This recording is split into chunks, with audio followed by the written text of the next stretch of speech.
Every day that you wake up, remember someone else did not.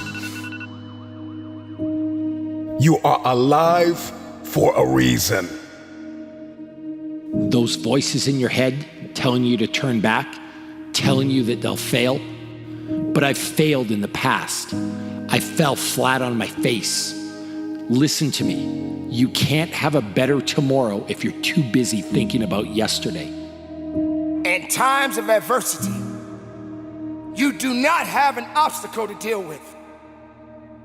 You have a choice to make.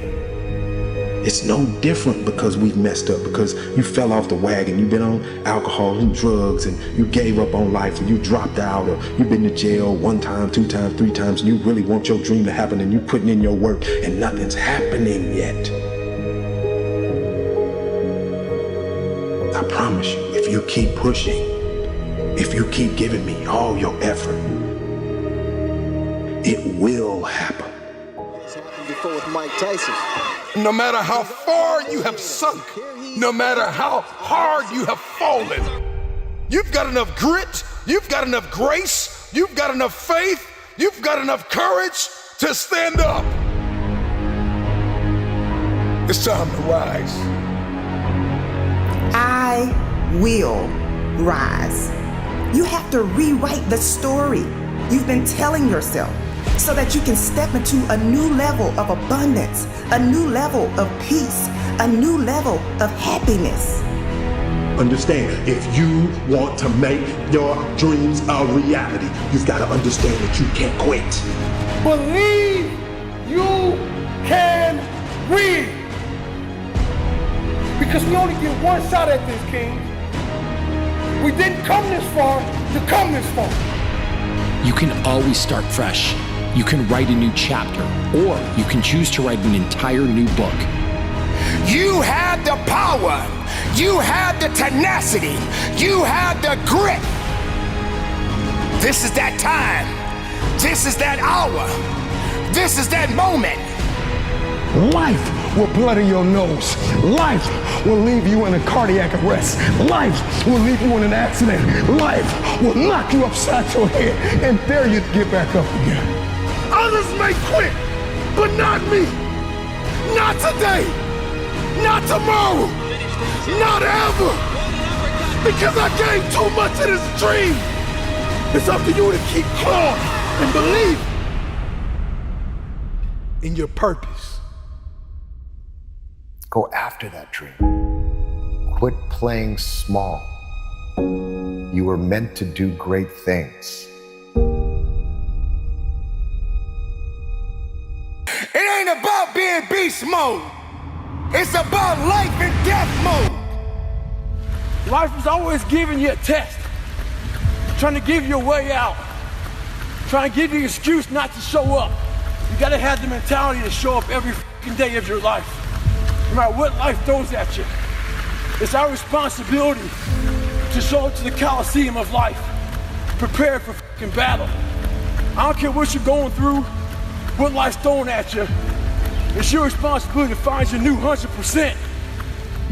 A part of being a beast is the hunts. It's the hunt that they're excited about. They like to see the gazelles run. Then boom, they take off. Because real lions like to hunt. They love the process just as much as they love the prize. And some of y'all just want to score. You don't like the process. You're not in love with the process. Everybody want to be a beast until it's time to do what beasts do. You are a beast. Let others talk about how good you are, how strong you are, how fast you are, how smart you are, how successful you are. That's when you know you're a shark, when others are talking about you. It's about putting it on the line. It's about pushing yourself and giving it 110% of everything you got. I know sometimes people say they're a lion, but you can't be a lion if you don't understand the rules of the jungle. Keep your commitment never to go back to the life that you once lived. Keep your commitment to creating wealth for yourself, to taking care of your children, to be more responsible. Keep your commitment to live a life of contribution, to keep your commitment to be a conqueror and to act like it and to have authority and dominion over everything in your life. What are those reasons? I got on one of my tapes, if life knocked you down, try and land on your back, because if you can look up, you can get up. Your reasons will help you to get back up again. You're going to face no and rejection every day, but if you're hungry enough, the world will make a place for you.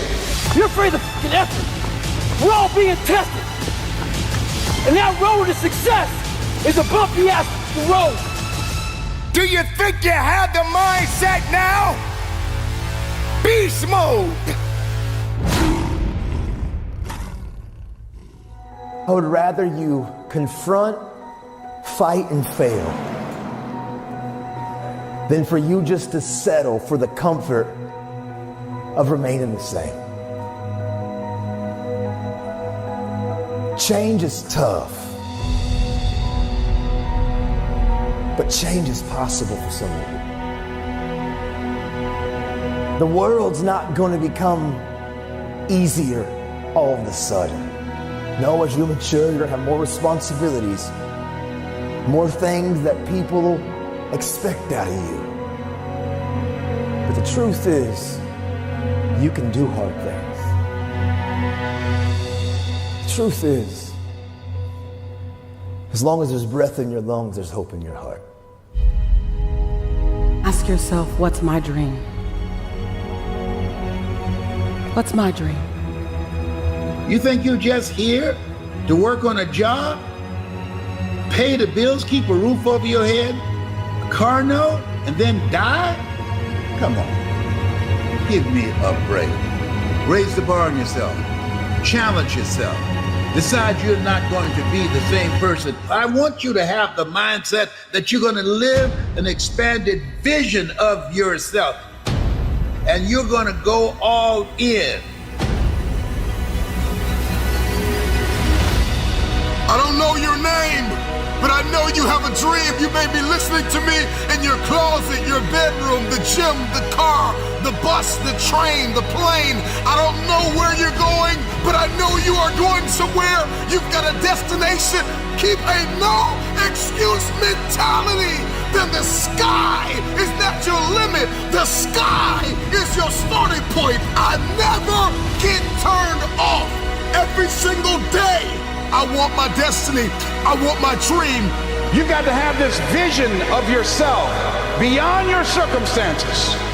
You've got to see yourself every day. I can do this. I can make this happen. I'm blessed and highly favored. Good things are supposed to happen to me. You've got to see yourself every day and get out of your mind those old thoughts, that old belief system. Every day you've got to sell yourself on that it's possible. You want to go somewhere you've never gone? You got to do something you've never done. You got to say something you've never said. You got to go to a place in you that you've never even been. You're not sentenced to this life this way. You chose it. It's gonna be a dogfight.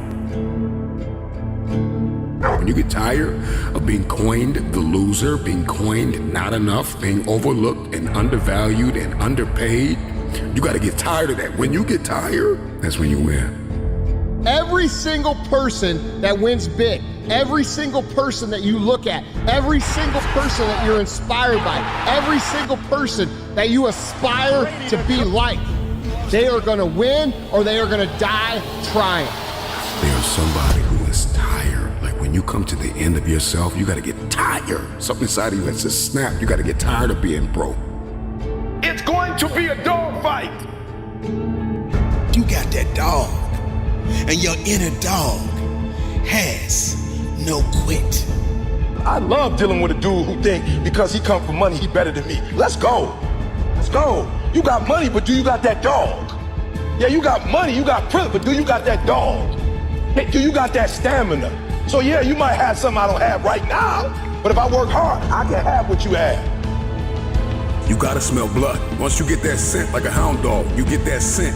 You see what is possible. You see what you are capable of. In the face of adversity, in the face of challenges, in the face of everybody that says you are not enough, you're not tall enough, you're not big enough, you're not wide enough, you're not fast enough. It's in that very moment that the dreams gotta get bigger than the disappointment. It's gotta get bigger, the dream. Once that dream gets bigger and you get a scent for that dream, you start to smell that dream. There's nothing on planet Earth that can stop you. You become armed and dangerous. You are the most dangerous individual on planet Earth. How do you keep that dog mentality? Guess what? A true dog mentality, I have a dog at home.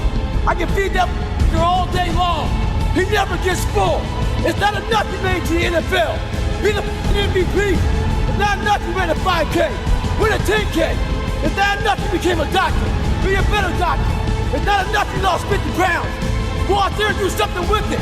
Guess what? It's 109 out here, but guess what? It's not enough. Stay hard. When we talk about a dog mentality, the dog scrambles, the dog barks, the dog runs after whatever it wants. When a dog is hungry, move out of his way, because it's coming for blood. And the reason why you don't have what you want is because you are not hungry enough.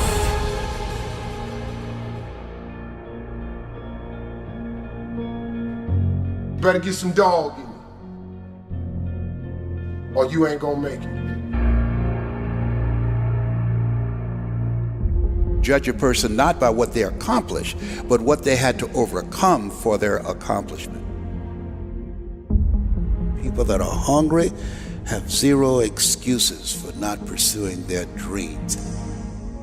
And they come back again and again and again. They operate like Willie Jolly, who said that a setback is a setup for a comeback. I've got a saying, if life knocks you down, try and land on your back, because if you can look up, you can get up. You can get up. You can get up. You can get up. I'm training people to get into their greatness, to begin to develop the courage to pursue dreams beyond their comfort zones. Because in order to do something you've never done, you've got to become someone you've never been. When you're pursuing your greatness, you don't know what your limits are, so you act like you don't have any. There's never a shortage of opportunities. It's just a shortage of thinking. Because some things are taught and some things are caught. When I was in the 5th grade, they put me back from the 5th grade into the 4th grade. I failed again in the 8th grade. I have no college training. So being identified and labeled as DT, the dumb twin, it gave me a lot of things to overcome. And so there was no one to dispute what was said about me, and I bought it. Even if you are told a lie, faith comes by hearing and hearing and hearing. You hear it often enough, it becomes your reality. Perception, not challenge, becomes real for you. Someone's opinion of you does not have to become your reality. So if you can track failure, you can also track success. You have greatness in you. I don't know you, but here's what I know based upon my own experience. You have greatness in you, that you have the ability to do more than you could ever begin to imagine. You have greatness in you. There's a presence in each and every one of us that waits and listens to the voice of the genuine in yourself. It will be perhaps the only God you will ever have or hear. And if you cannot hear it, all of your life will be spent on the ends of strings that somebody else pulls. When you recognize your greatness, no one will ever pull your strings. You are different. You were created on purpose with a purpose to manifest that purpose through you. You will never exercise authority and dominion over your life until you exercise authority and dominion over what you are not. Most people go through life living the lie that has been told about them. There's something in you that's greater than your circumstances. There's something in you that's greater than the adversities that you're facing. In life, you're either in a problem, just left one, or headed toward one. You have greatness in you.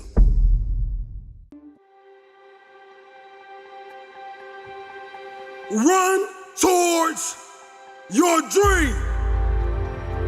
I want you to know something, that the bigger your dream is, I want you to understand the harder the grind. Ask yourself, what's my dream? What's my dream? What are you willing to do that you've never done before? What are you willing to say that you've never said before? You got a dream to buy a house. You got a dream for better relationships. You got a dream to win a fight. You got a dream to get your family out of the hood. You got a dream to lose weight. I mean, whatever that dream is, whatever you have, that goal, that improbable feat. They should take sacrifice, blood, sweat, tears, absolute, total focus of pushing yourself. And if dreams and goals are coming easy, I submit to you, it's time for you to ratchet up what you're going after because you can achieve more. Start with nothing, high school dropout. Start with nothing, homeless. 12 years to get a 4-year degree from the university. Start with nothing if you are willing to grind. If you came from a place where you had nothing, that's everything that you need. I kept running toward my dream. Unreasonable results in your life, like living your dream and taking charge of your destiny, you've got to be an unreasonable person. The dream's got to get bigger than the disappointment, than the fear, than the anxiety, than the overwhelm. It's got to get bigger, the dream. Once that dream gets bigger and you get a scent for that dream, you start to smell that dream. There's nothing on planet Earth that can stop you. You become armed and dangerous. You are the most dangerous individual on planet Earth. What do you do when you're not the only one that wants to make $1 million in your company? You're not the only one that wants to be the president. You're not the only one that wants to be the CEO. What if you're not the only one that wants what you want? What if there are thousands of other people who want what you want? You have to outwork them. You gotta outgrind them. You gotta get up earlier. You gotta stay up later. You gotta execute, and you gotta go from 70. Don't let nobody steal your dream. I used to ask myself, can I do this? And something said within me, you're the one. You're the one. What you hate, what you can't stand, what you want to walk out of, what you want to give up on, there is somebody out there that would die to be in your position. And so here's what I need you to ask yourself. Is this problem an issue or is it an opportunity? Some of you, all you've been waiting for your whole life was an opportunity. What if losing your job was the opportunity? What if the divorce is an opportunity? What if the bankruptcy is an opportunity? What if the one you loved was an opportunity for you to reconnect with somebody and forgive them? I need you to see the bigger picture. I need you to have a little gratitude. You need to learn how to smile. You need to work out. I know you hate the gym. I know you hate to lift weights. I know you hate cardio. I know you don't like drinking water. I know you don't like taking care of your temple. You think it's the hardest thing to do in the world to commit. But there is somebody who's in the grave today, and if they had another opportunity to live, they would enthusiastically, with great confidence and courage and consistency, do what you hate just to live a little longer. Find the positive, see the bigger picture. Guard your gratitude. The trial, the tribulation, the adversity, the giant is not your assassin. The giant is your opportunity. Are you going to complain in the face of conflict, or are you going to seize the opportunity? I don't care what it is that you're trying to achieve, what you're trying to accomplish, what you're trying to give, how you're trying to evolve, what you are looking to become. Everything rises and falls on your perspective.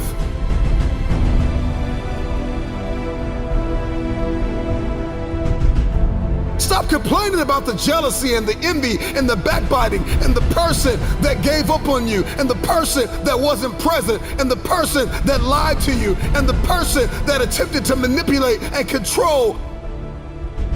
I'm not weary, I'm wiser. I'm not toxic, I'm triumphant. I see this thing differently. This season that you've entered into did not come to break you. It came to build you into the man or woman God has destined you to be. Change your perspective.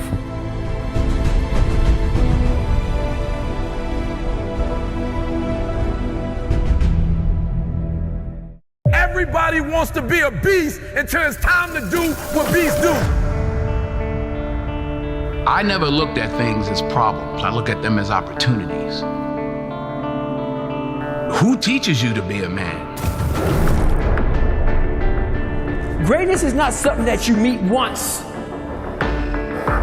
It's something that you meet thousands of times in your life, and you don't reach it if you're not constantly in constant pursuit of greatness. The most powerful thing that we can be is ourselves. Dreams without goals are just dreams, and ultimately they fuel disappointment. Those times when you don't feel like working, but you do it anyway. That's the dream. It's not the destination, it's the journey. Without commitment, you'll never start. But more importantly, without consistency, you'll never finish. You can't just say you want it. You can't watch the video and say, I want it as bad as I want to breathe. It's cute to say it. But when it's showtime, when the sun comes up, now it's time to hunt. And what separates you from everybody else is that when it's time to hunt, you're ready to hunt. It's a lifestyle. You don't hit the snooze button. You don't want to go run, you go run. You don't want to go swim, you go swim. You don't want to make your bed, you make your bed. You don't want to clean your house, you clean your house. You don't want to study, you study. That's how you start to callous your mind. That became my life. When you can't control what's happening to you, control how you respond to it. That's where your power is. If you stay in your comfort zone, that's where you will fail. Success is not a comfortable procedure. If you think the price of winning is too high, wait till you get the bill from regret. Not only do I want to be a beast, if you follow my 24 hours, I do what beasts do.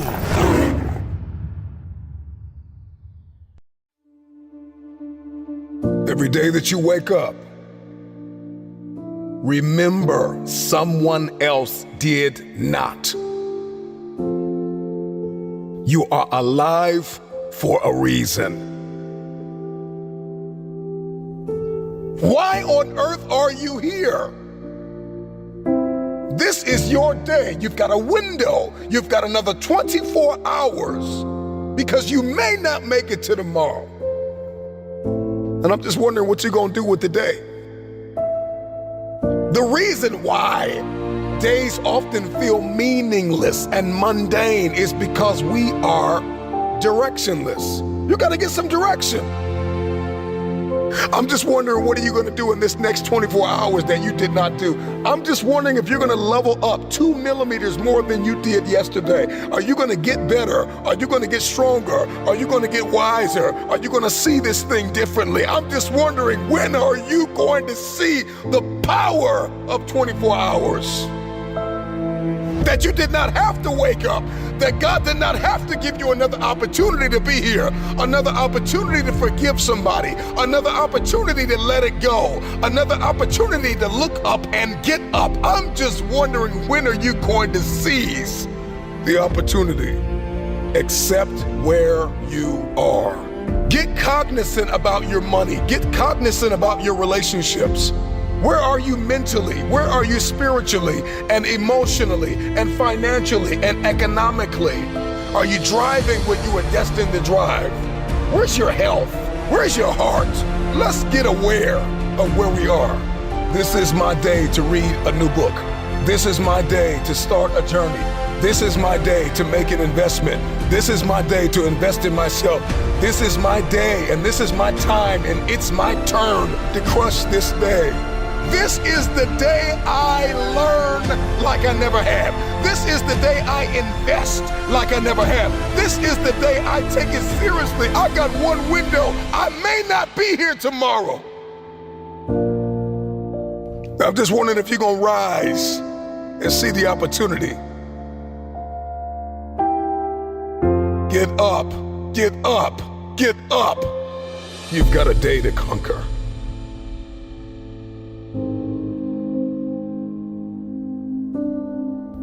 If the day's going to be good, I got to heal from the mistakes that were made yesterday. I've got to believe that I don't have to make the same mistakes. It's time to heal. Today I heal. Today I heal from every mistake that is made. Today I heal from everything that I said that I could have said better, and everything that was said to me that I wish was never said.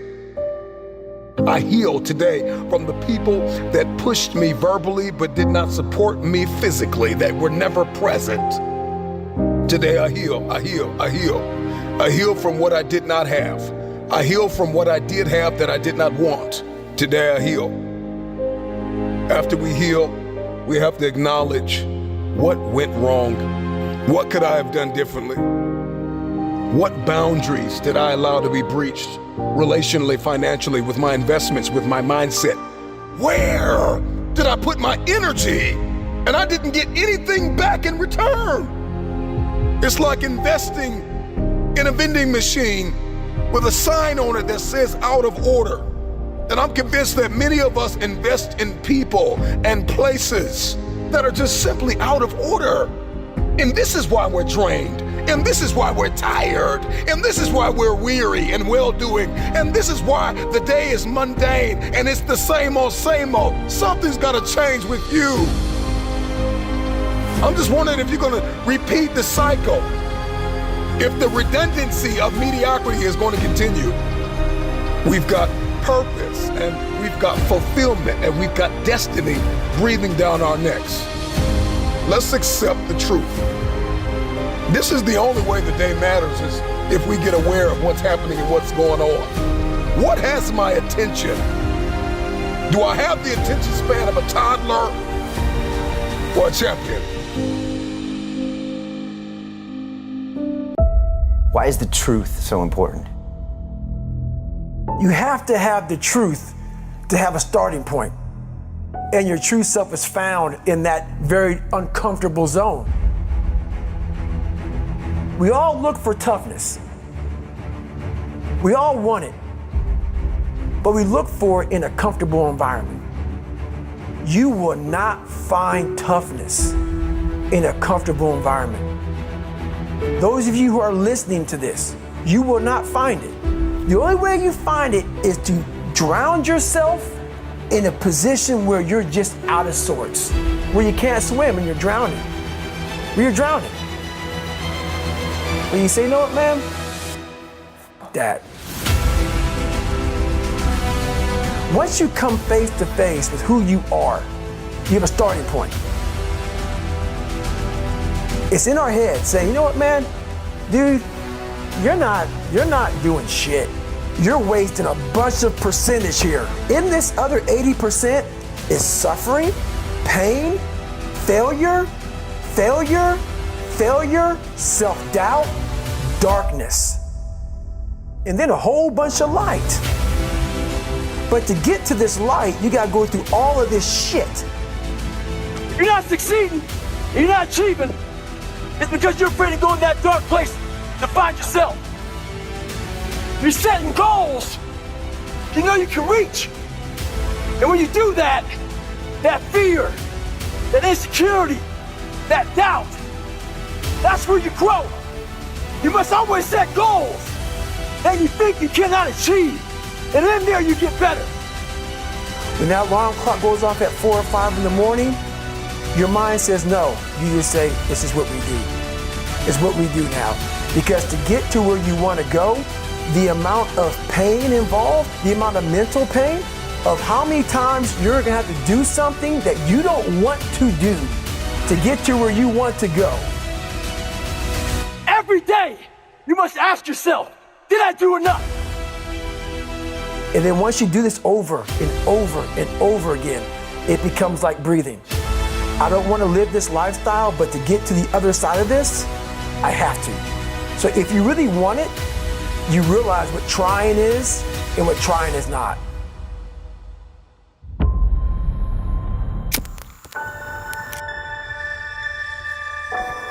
I know what it's like to be an underdog. I know what it's like to be laughed at. I know what it's like to have a dream and have no one believe in you.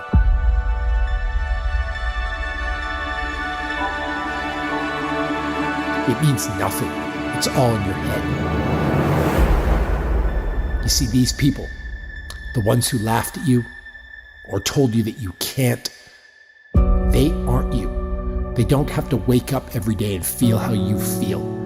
They don't have to hate the reflection they see in the mirror looking back at them. They don't have to go to bed at night feeling empty because there's something they desperately want. That's you, and that's on you. So do something about it. You weren't born to live a second-rate existence. You weren't born to let your dreams, your hopes, and your aspirations pass you by. You were born to fly. You have to go into 2023 with the mindset that you're going to win. That no one and nothing, not even your fears, can stop you from becoming the person you desire to become. Y'all want to work on your goals and your dreams, but you've been working all year round. So now, even though your internal dialogue is screaming for you to grind for something more, you just want to rest. It's time to step into the shoes you were meant to wear. It comes to us as the people. We may not all think the same, but we all have the ability to come together in love. No more will we submit. No more will we say we're done. You're not done yet. Your life is still here. You won't accomplish your goals by living in that glass cage you built around you that limits you from realizing your potential. So take the hammer, smash the glass, jump off the cliff and build your wings on the way down. You'll learn to fly before you fall. The time is now, and you must follow through. I must take action. I must come up with a plan. I must execute that plan. I must give everything that I have, and I cannot, will not stop until I achieve my goal. So get up. It's time to fight. Will it be easy? No, but nothing worth having ever came easily. Instead of the path of least resistance, I started choosing the path of most resistance to prepare myself for the journey that was coming my way. And you realize through hard work, you can outwork anybody. No matter how badass they are. It starts with yourself, man. You gotta start diving into those things that you're afraid of. You don't gain confidence by going to the spot that makes you feel good. It's gonna be a false reality. And the second life gives you that challenge, all you wanna do is go back to what gave you confidence, is that happy spot. No, what gave me confidence was spending years at a kitchen table trying to learn how to read and write on my own, realizing I can't learn the way you learn. I can't, but I can learn. What gives you confidence, not being afraid, is overcoming the fear. That's what gives me confidence, is facing these things, overcoming them. And maybe not overcoming them every day, but facing them. And facing them and facing them. Pretty soon like this, you know what, man, this is where it's at. It's not in that comfort zone. It's in the discomfort zone is where my confidence is getting built. That's where it's getting built. Happiness, peace, enlightenment, it's all up here, man. It's all up here. It's all up here. You just gotta be willing to go and face it. And that's the hard part. The physical standard is not what they need to meet. It's a mental standard you must meet in life. That's how I live my life. I now know that there is no cap on the human mind. There's no cap. We cap it ourselves. When most people quit, I had just started. And when you take that mindset and you learn to flip that around, that's what made me powerful. And my body followed. And so I said, I want to do this. I'm going to give myself a challenge every single day until the fear goes away. That's right. And I feel like that's what more of us should be doing. I'm hearing that that's what how you live your life. That's all it is, man. And it helps me feel so much more confident. When you overcome that fear of saying this doesn't have control over me anymore, that's right. It's like you can be at so much more peace.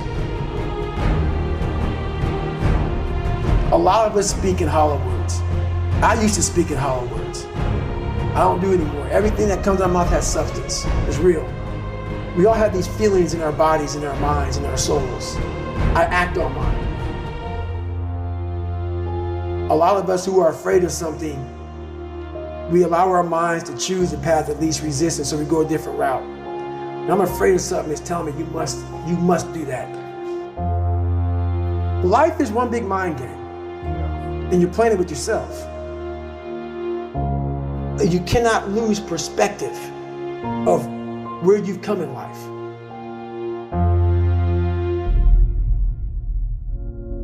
I'm trying to give people a different thought process of life, where failure, hell, disappointment, discomfort is a great learning tool. And many people don't understand that, but it's these few moments in life that you have. Like for me, I always talk about it. Rocky 1, round 14. That 1 2-minute and 13-second clip of Rocky getting up when Apollo knocked him down. That one clip, when I was going through a very bad time in my life, I saw what I wanted to be. And it wasn't a guy that won. It wasn't a guy that won everything he did. It was a guy that kept getting up after being knocked down. So I realized if that 2 minutes and 13 seconds changed my life, that's all it was. I saw something that I needed to be in the world I was living in. Maybe my story will give someone the 2 minutes and 13 seconds they need to change their life. Everybody's got a story. We don't share it on social media. We share our nice life on social media. We all have a dungeon. I'm just willing to talk about mine. Mental toughness isn't something that you sample. It's something that you live in every day. Whenever hardness comes, and you don't know what it is, it may be different for you than it is for me, but you go back to your insecurities. And then when you go back to your insecurities, you then look for comfort within those insecurities. And we all look for that cookie that your mom used to give you when you were sad, when you were sick. We look for our wife or our husband. We look for comfort. It's in those moments you must retrain your mind to think differently in health. The mental standard is you must know how far you've come.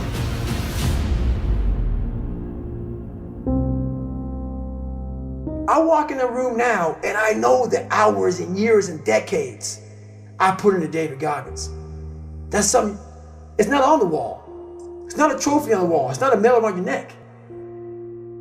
I don't care how you perceive David Goggins, because through my journey, I figured out the one piece I was missing. I thought it was cars. I thought it was women. I thought it was money. I thought it was everything. The one piece I was missing was me having the courage to face myself. Where I got my work ethic from was the hours I had to spend learning this. When you sit down and you're not smart, and you have a disability, and you still want to be at the top of your class, I didn't want to just get by. When I realized that I can learn through hard work, and I can beat the valedictorian in school, but I got put in 10 hours more a day than he does. You know what kind of strength comes from that? When you're sitting down, that guy that valedictorian studied for an hour, and you know I caught you. I have the work ethic to catch you. That's where David Goggins got really invented. Was at a kitchen table with 20 spiral notebooks that were empty, and then they were full. And when you can go through that, I still have them in my storage unit. You go through these spiral notebooks of your life, and you realize, this is how I learned. This is unbelievable. It wasn't until I got real sick and my life got real quiet. I went from running 205 miles in 39 hours to I couldn't get out of bed. My life was taken from me. And that's when I realized I hadn't taken time to think about what I'd done in my life. I'd done all these things, but there was no finish line. I finished a race of life, and I wouldn't even receive my medal. I go on. I get in the car and I go.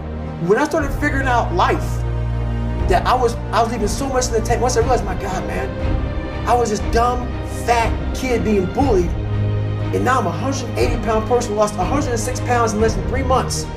Learn to read, learn to do this, learn to do that. I was like, I need more. I was fueling my mind with everything. And I never took time to say, my God, you came from this hell, and you're here. I had come 8,000 miles from where I started. But if you never know that, you're still in a $7 a month place. So it's that quiet place. It's that place by yourself. It's those hours and years and decades by yourself in the grip of life. When life has you by the throat and choking you out, and you're sitting there calm because you're trying to figure it out. You're not panicking. You're not quitting. You're not throwing in the towel. You're saying there's a way around this. And when you figure it out, when life has you gripped in a vice, and you can figure that out, that's when you overcome. That's when you overcome. The journey getting there was harder than going through it. Yeah. You know? So that's the whole thing about life, man. It's that journey that makes you who you are.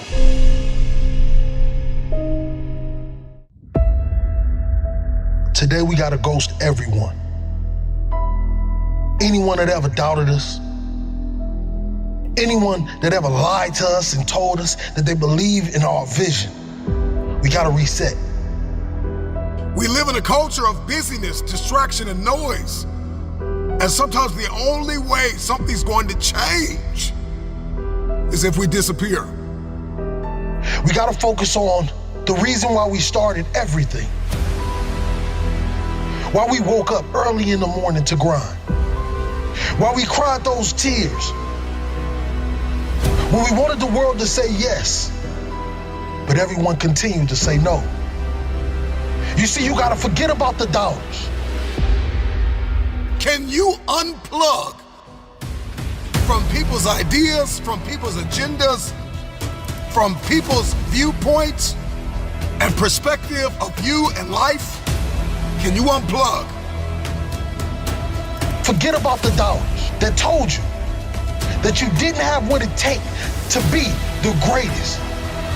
You gotta reset. What if you could just shut out every distraction?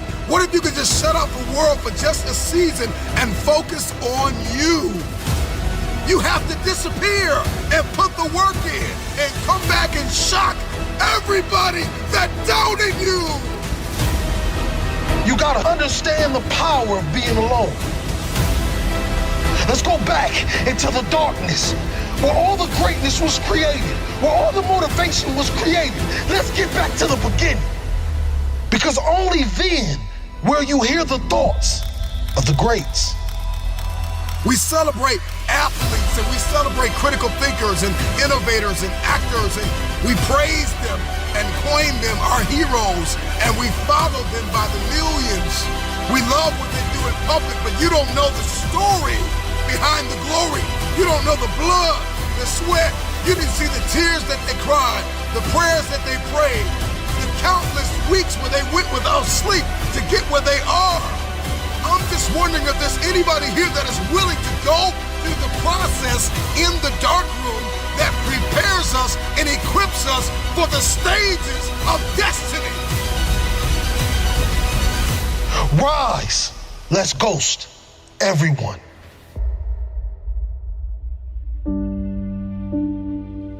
You gotta get back to that child that wanted to dream, that wanted to chase everything the world told him that he couldn't have. Yes, we gotta reset. We're surrounded by the noise. We're surrounded by the social media, the Instagram, all of these things that give us no fulfillment. And the reason why you feel this way is because you've been surrounded by negativity. You've been surrounded by individuals that call themselves your friend. But in all reality, they're just another energy drainer. They're just another person that wants to tell you that you cannot accomplish your dreams because they failed at every obstacle they ever tried to defeat. Let's go back into that hole. Let's go back into the darkness. Some of the most monumental and transformational portraits and pictures that we've ever seen were developed in the dark room. I'm talking to that athlete. I'm talking to that administrator. I'm talking to that nurse, that doctor. I'm talking to that student. I'm talking to that communicator. I'm talking to that pioneer, that inventor. I'm talking to that entrepreneur. I'm talking to that preacher. I'm talking to that person who refuses to stay where they are. I'm talking to that person that doesn't have a problem laying in obscurity because you know that when you come out of the dark room, all eyes on you.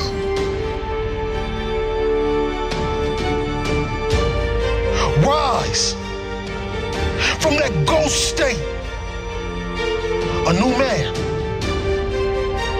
and a new woman on its journey to greatness. Why are you here? What is your destiny?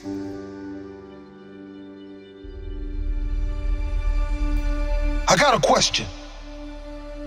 What will you do when no one is watching?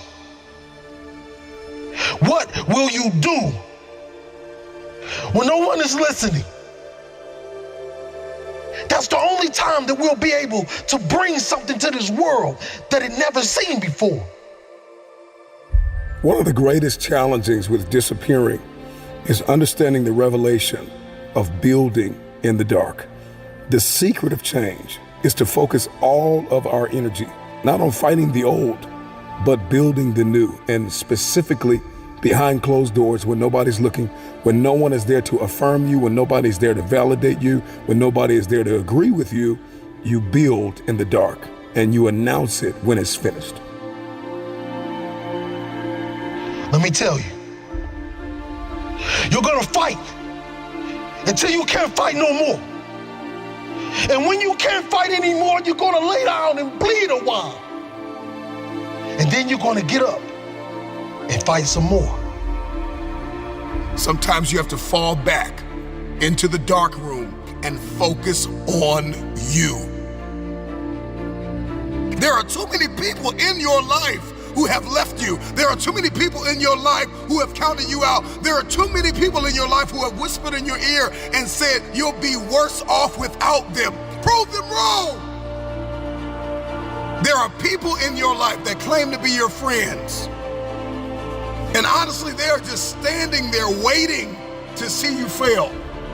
Yeah, you have those friends that come out to support you and tell you how great you are. But when they're driving off, leaving from the event, they're saying to themselves, I can do that better than him.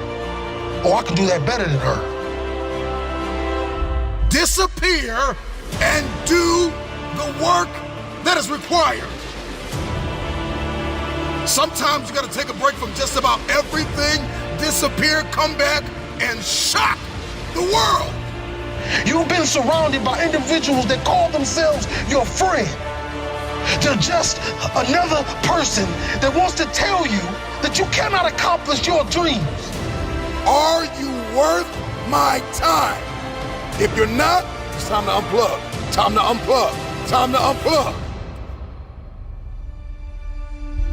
This is the process when you have to reset and when you have to ghost everyone.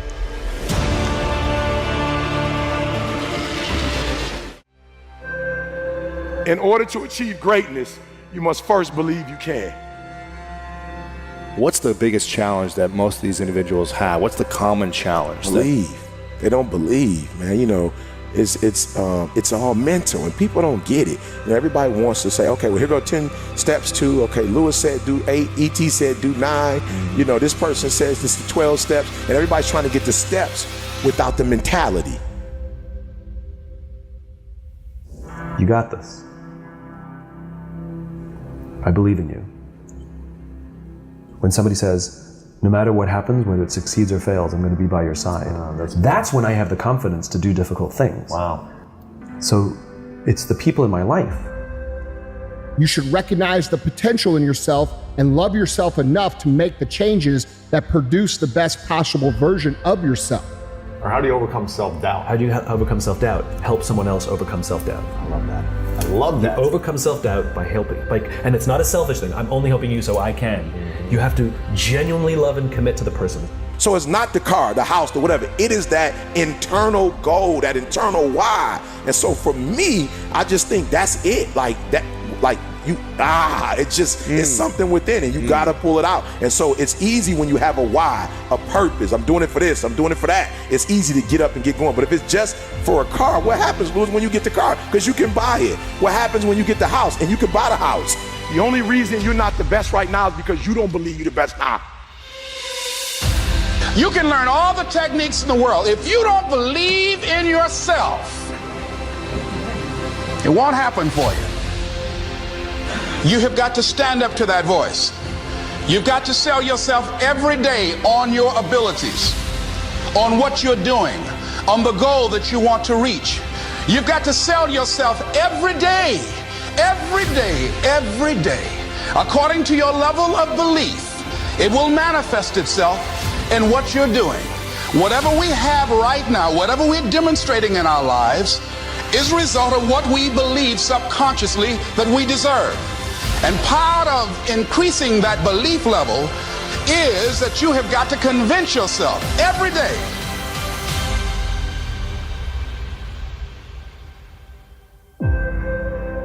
I believe I'm the best there is. I ain't apologizing for it to anybody. I think I'm the best thing since sliced bread. If you can't do it, you scratch, claw, and even die trying.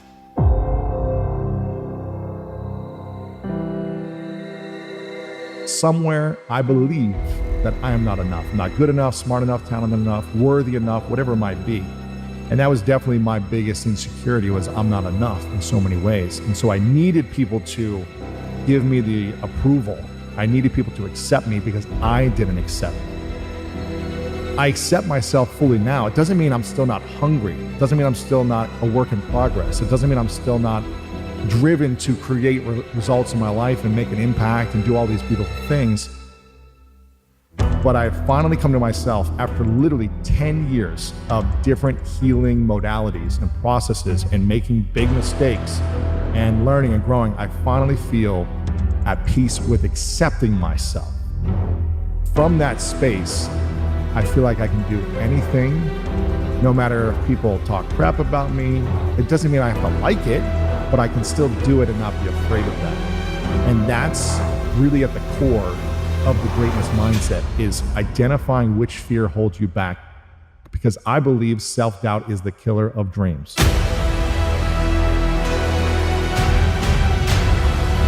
Once you start questioning yourself, you already lost.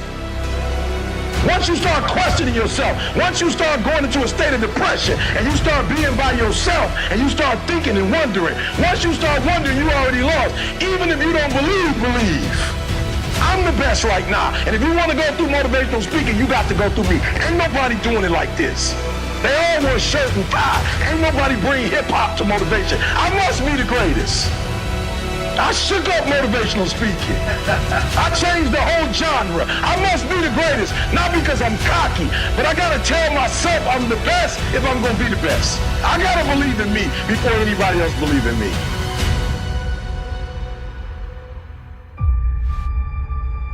On Christmas morning, when I unwrap my camera, I actually don't believe in my ability. So much so that I say I can't even open the box to this camera until January 1st, because in the new year, I'm gonna be a different person. So that should just really betray the lack of belief that I had in myself to begin with. So then it was opening the camera and saying, I told my husband, I'm like, oh, I think you got me the wrong battery. No, it was just me putting the battery in the wrong way. I had no idea which way was up. I was cutting every single corner. I was looking at the work that I was doing, and I feel like I had enough wherewithal to look at my work and say, this is terrible. I know what good is, and what I am doing is terrible. But do I have the capacity to make it a little bit less terrible? I was a person for 365 days who said, come hell or high water, I'm gonna go all in. I want to look back on my deathbed and said, you gave it everything you had. So I stopped being a lot social. I didn't do extracurricular activities. I woke up earlier, I went to bed later. I don't think that's a lifestyle, like a permanent lifestyle, but at the time that I gave myself 365 days, there's no more messing around. There was no more excuses. You have a story. You know, you have a unique experience. And so your 12 are shaped by not just your world, but how your world has shaped your thinking. And I think that's the part their mission is like, guys, if it was easy, everybody could do it. If it was a cookie cutter, everybody would just follow it to the T. But there's a mindset. And when I looked at Serena, when I look at the Michael Jordans of the world, Tom Brady, when you look at Michael Phelps, like it is a mentality. It's the consistent actions of doing the hard things or just the things you say you're going to commit to and completing those things, which build the confidence and the belief in yourself. A lot of people that have these issues of the self-doubt is because they have not put the work in to have the belief in themselves that they can accomplish whatever it is. The reason why you're not taking advantage of this opportunity is not because you don't believe in it, you don't believe in you. We suck at first, but I just kept going. I just really believed that I could have anything that I wanted if I was willing to work for it. And when I was number 20, I started saying, I'm the #1 motivational speaker in the world. And I went to the computer, and the world said exactly what I said, that Eric Thomas is #1 in the world. I spoke it, the world heard it, and it activated. Your problem is that you don't believe you belong here. Your problem is that you don't think you should be sitting down here.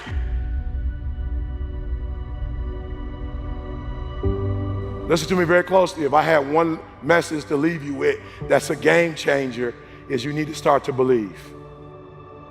And I, for one, I can tell you, in my own experience, my own self-confidence, 100% comes from the relationships that I have. It's not some deep internal fortitude. In order to achieve greatness, you must first believe you can.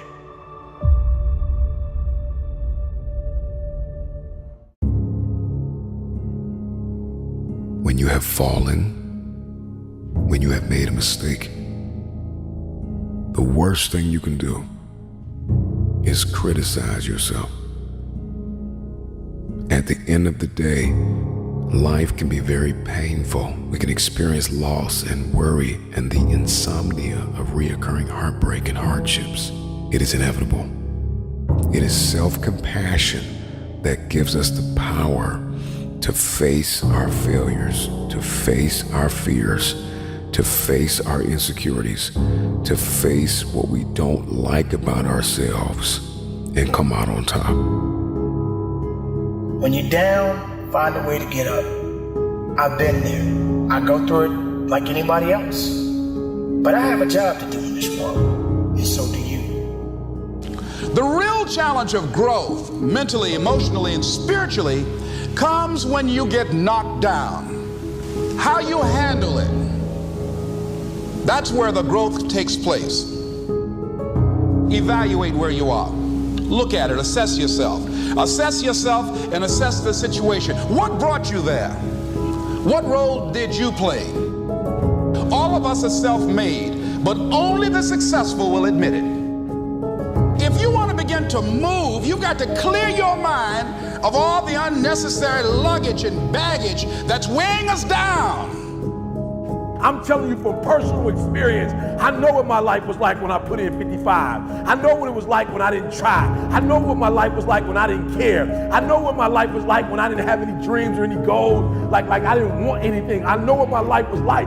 Now I'm putting in 120, baby. You put in 120. Not only does it affect your life, It affects your family's life. It affects your friend's life. It affects your community's life. Are you hearing what I'm telling you? I'm challenging you. I'm challenging you to get from where you are. I'm challenging you to stop settling. I'm challenging you. I'm challenging you. I'm challenging you to stop accepting the life that was given to you.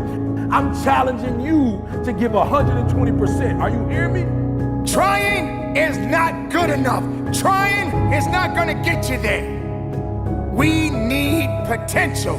We need application. We need dedication. We need motivation. We need discipline. We need to understand that work must be applied. And even when you don't want to do it, find a way to do it anyway. I'm coming back, and I'll be stronger and better because of it. You have got to make a declaration that this is what you stand for. If you are going to win the fight for your future, then you are going to have to master self-compassion. Face the conflict, embrace rather than avoid challenges. And you don't give up on yourself. Do not give up on yourself. When you find yourself criticizing yourself negatively, comparing yourself to others, try to find inspiration in their successes and strengths instead of feeling threatened. You're standing up for your dreams. You're standing up for peace of mind. You're standing up for health. You want it, and you're going to go all out to have it. Everybody gets knocked down. No matter how tough you think you are, you're going to fall. And when you fall, sometimes you fall real hard.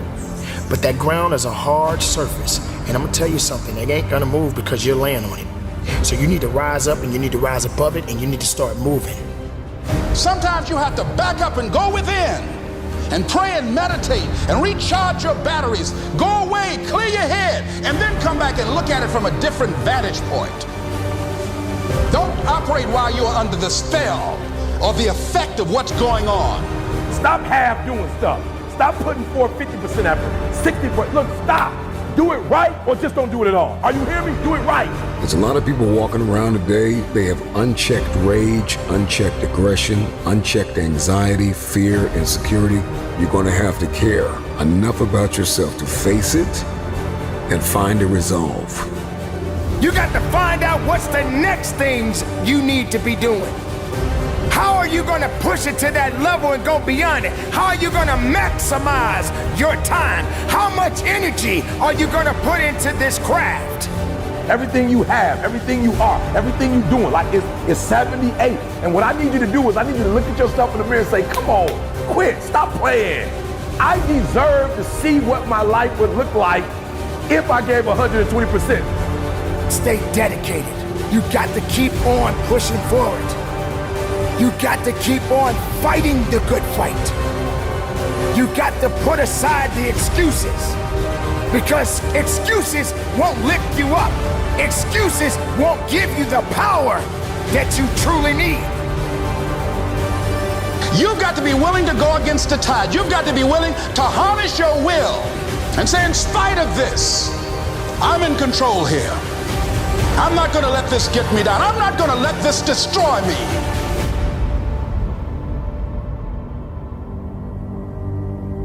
When you get knocked down, how long are you gonna stay down? When you lose your job, when you lose that loved one, regardless if it's your husband, your wife, your child, whatever it is, do you have the ability to go through the hurt and the pain of that loss? Regardless of what you're going through, the best time you know that you are strong is when you're at the weakest point of your life. I want you to see yourself in your mind's eye and say to yourself, I love myself unconditionally, and I forgive myself.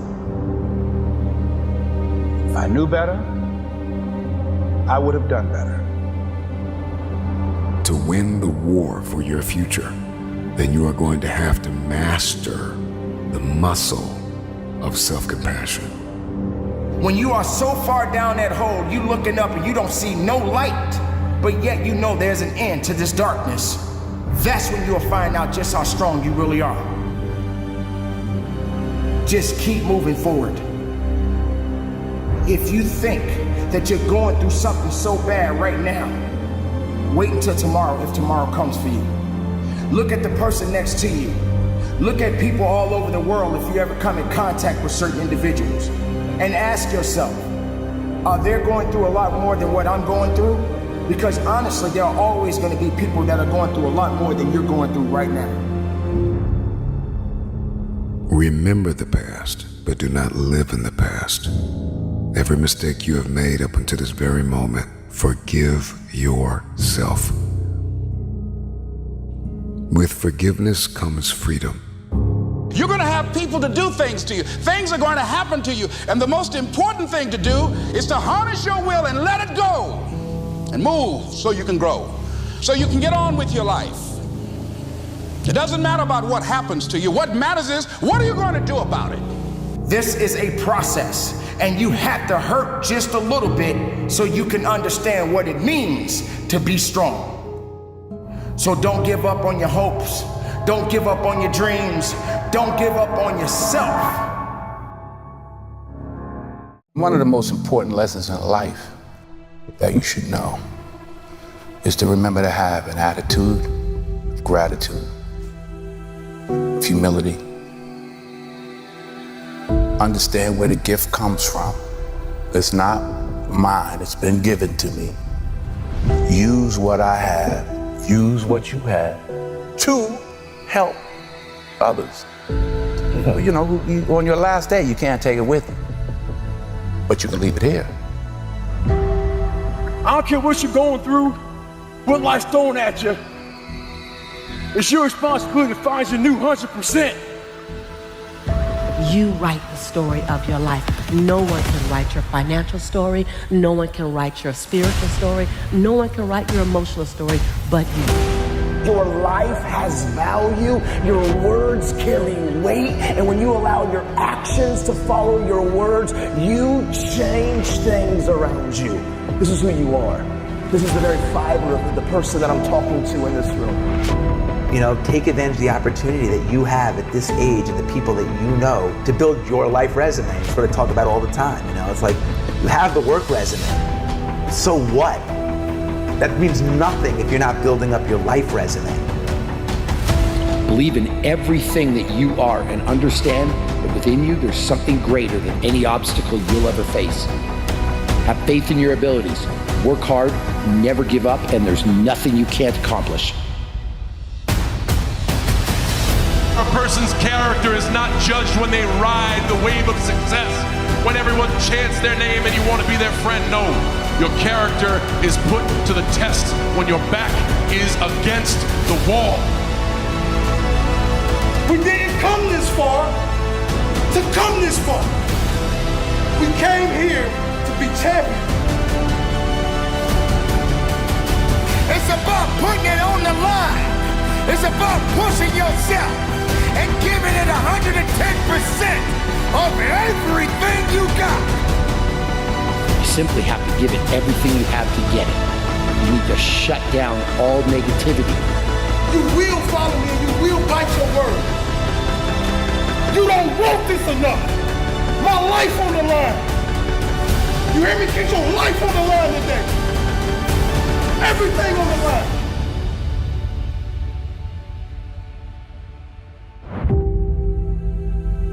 I'm going to do the next right thing, not overcomplicate it. What I feed will grow, and what I starve will die.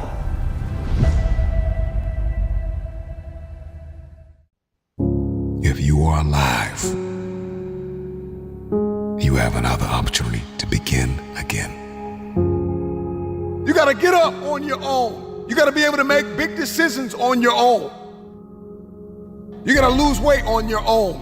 There are a myriad of targets you have to hit by yourself. Oftentimes, it's the people that go away into a very healthy isolation to equip themselves, to condition themselves, to educate themselves, to come out empowered. And so you got to get into this workspace where you can do it by yourself. And I know you're fractured, and I know you're bleeding in places nobody can see. But if you shut it down, you can heal. You're standing at the precipice, the edge of the greatest move in your life. And the time is now like never before to Take a leap of faith. Stop waiting to feel like it. Stop waiting until you see it. Stop waiting for somebody to come and save you. Nobody's coming to rescue you. The question is, how bad do you want this? You feel like you're underpaid and undervalued and overlooked, but listen, get up! This is the day that everything changes. Go through the process. Go through the mud. Run in the rain. Dance in the snow. Inhale. Exhale. Come back and shock the world.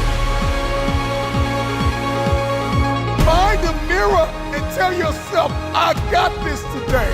I got this today. I'm gonna make it. I'm going to create it. I'm going to build it. All I have is all I need. Resources may come and go. People may come and go. But I've got a vision, and I've got the provision, and I've got the determination and the discipline to hit my aims and to punch through my target. You may be tired, you may be broken, you may be hurting, people may have betrayed you, lied on you, left you, but you refuse to give up. It takes faith to pull away from everything that is familiar, to step into uncharted territory, to become the person you were born to be. It takes faith. Everybody wants to grow a little bit taller, so we gotta push a little bit harder. Life is lived on levels, and I can't bring my spotter with me. The spotter cannot walk with you all of your life. At some point, you gotta say, I got this. Push! Can you walk away from everything for 30 days? Just 1 month, 720 hours. Imagine who you could be in 30 days.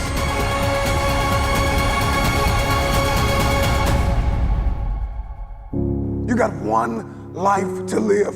Rain, sleet, or snow. The time is now. Yeah, nothing changes and nothing changes, man. You know, we'll sit around forever wondering, well, what if I was a dog catcher? Would I be the best? What if I was Every day we change the world, but to change the world in a way that means anything, that takes more time than most people have. It never happens all at once. It's slow, it's methodical, it's exhausting. We don't all have the stomach for it. What if it's a mistake? It's a mistake. Rest assured. What do you know? You're going to stumble around, right? And what's going to happen is this. You're going to not stay in stasis. You're not going to wander around in circles. And I see people like that. They said, well, I never knew what to do, and now I'm 40. It's like, that's not so good. That's not so good. And you might say, well, and there is a literature, too, that suggests that people are a lot more unhappy when they look back on their lives about the things they didn't do than they are about the mistakes they made while they were doing things. That's how they get you to give up. They say it's not that simple, Vinny. So what's the truth? That it is. I want people to understand that they're not alone, that there are other people feeling exactly the way they're feeling, that their behavior is not insane, that they have a disease, and it's not their fault. There's a very famous kind of line that people don't change. I happen to know that people do change, and I see that every day. I see people getting better. I see the lights in their eyes come on. There's a million excuses I could make to rationalize not getting up early, doing the ice bath, and going for a run. There comes a time when all these potential excuses turn into fuel that motivates you to keep going. You gotta get out there. You gotta give it everything you got, whether it's your time, your talent, your prayers, or your treasures. Because remember this, you will never see a U-Haul behind a hearse. If you want to know something about yourself, sit on your bed one night and say, what's one thing I'm doing wrong, that I know I'm doing wrong, that I could fix, that I would fix? You meditate on that, you'll get an answer. And it won't be one you want, but it'll be the necessary one. It's a whole issue. People have a feeling that they can change, but they have no effort. They don't want to get in the game because they feel it's just too much time and it doesn't work. And I tried it and it didn't work. And then they give up and then life just goes on. It's seamless. You don't see it. It's just the way you've been living. And my older brother, who was 12, got into an electrical accident and he died in my arms. And really come to terms with that I was the one who got to live. That this life that we live, it's a privilege. And when I really started to take that in, I felt this tremendous urge to do something with my life, to do something that mattered. At some point, everything's gonna go south on you. Everything's gonna go south and you're gonna say, this is it. This is how I end. Now you can either accept that or you can get to work. You can't stop. You can't quit.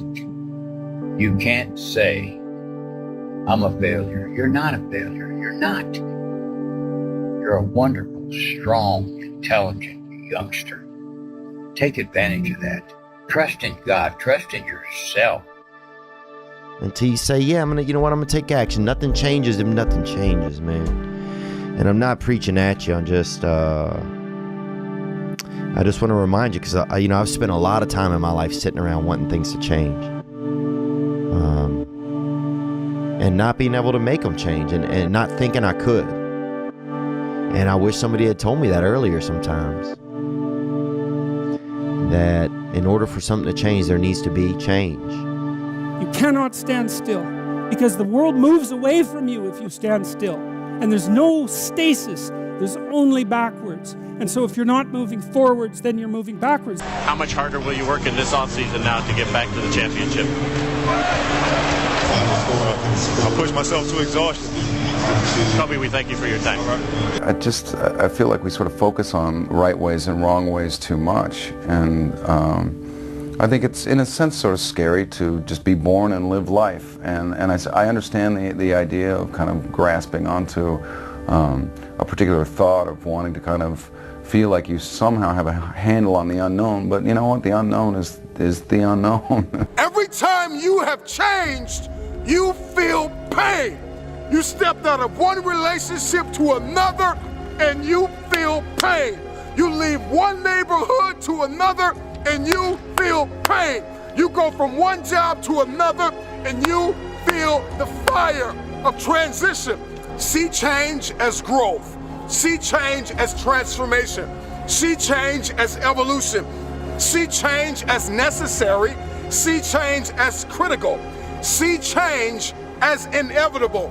Do something. Stop being f***ing scared if you have not jumped on the bandwagon of doing exactly what the f*** you want to do, which is skiing for the next 3 years or working at a job that's not what your parents want or what society wants. Do something. Stop being f***ing scared. And so enough parents, the kid that's sitting right now at a desk and saw this in a feed and you hate your f***ing job, enough. Stand up, get the f*** out of here and do you. Live your life. You got one life. And so if you're not willing to be a fool, then you'll never start anything new. And if you never start anything new, then you won't develop. And so the willingness to be a fool is the precursor to transformation. And that's the same as humility. And so if you're going to write your destiny, you can do a bad first job. You're going to get smarter as you move forward. When you can learn to do things when you don't want to, when you don't feel like it, when you're tired, when you can learn to push yourself to do them, that's when the world opens up to you. That's when success knocks at your door. There will never come a time when you can just happily coast through life. It's hard to stay governed by anxiety. It's hard to be inconsistent. It's hard not to have daily disciplines. It's hard not to believe in yourself. It's hard to be broke. It's hard to be poor. It's hard. It's all hard. So choose your heart. What I am telling you to do is chase after that version of yourself that you know you could be. What happens when I decide for myself that I'm going to do something different? You've got the gift of life. You have the privilege of being here. Quit playing small. You were meant to do great things. Nothing changes if nothing changes, man.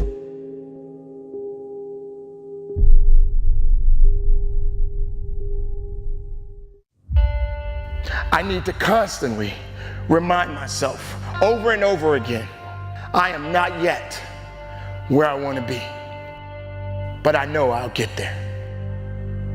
It's not enough to hope to win one day.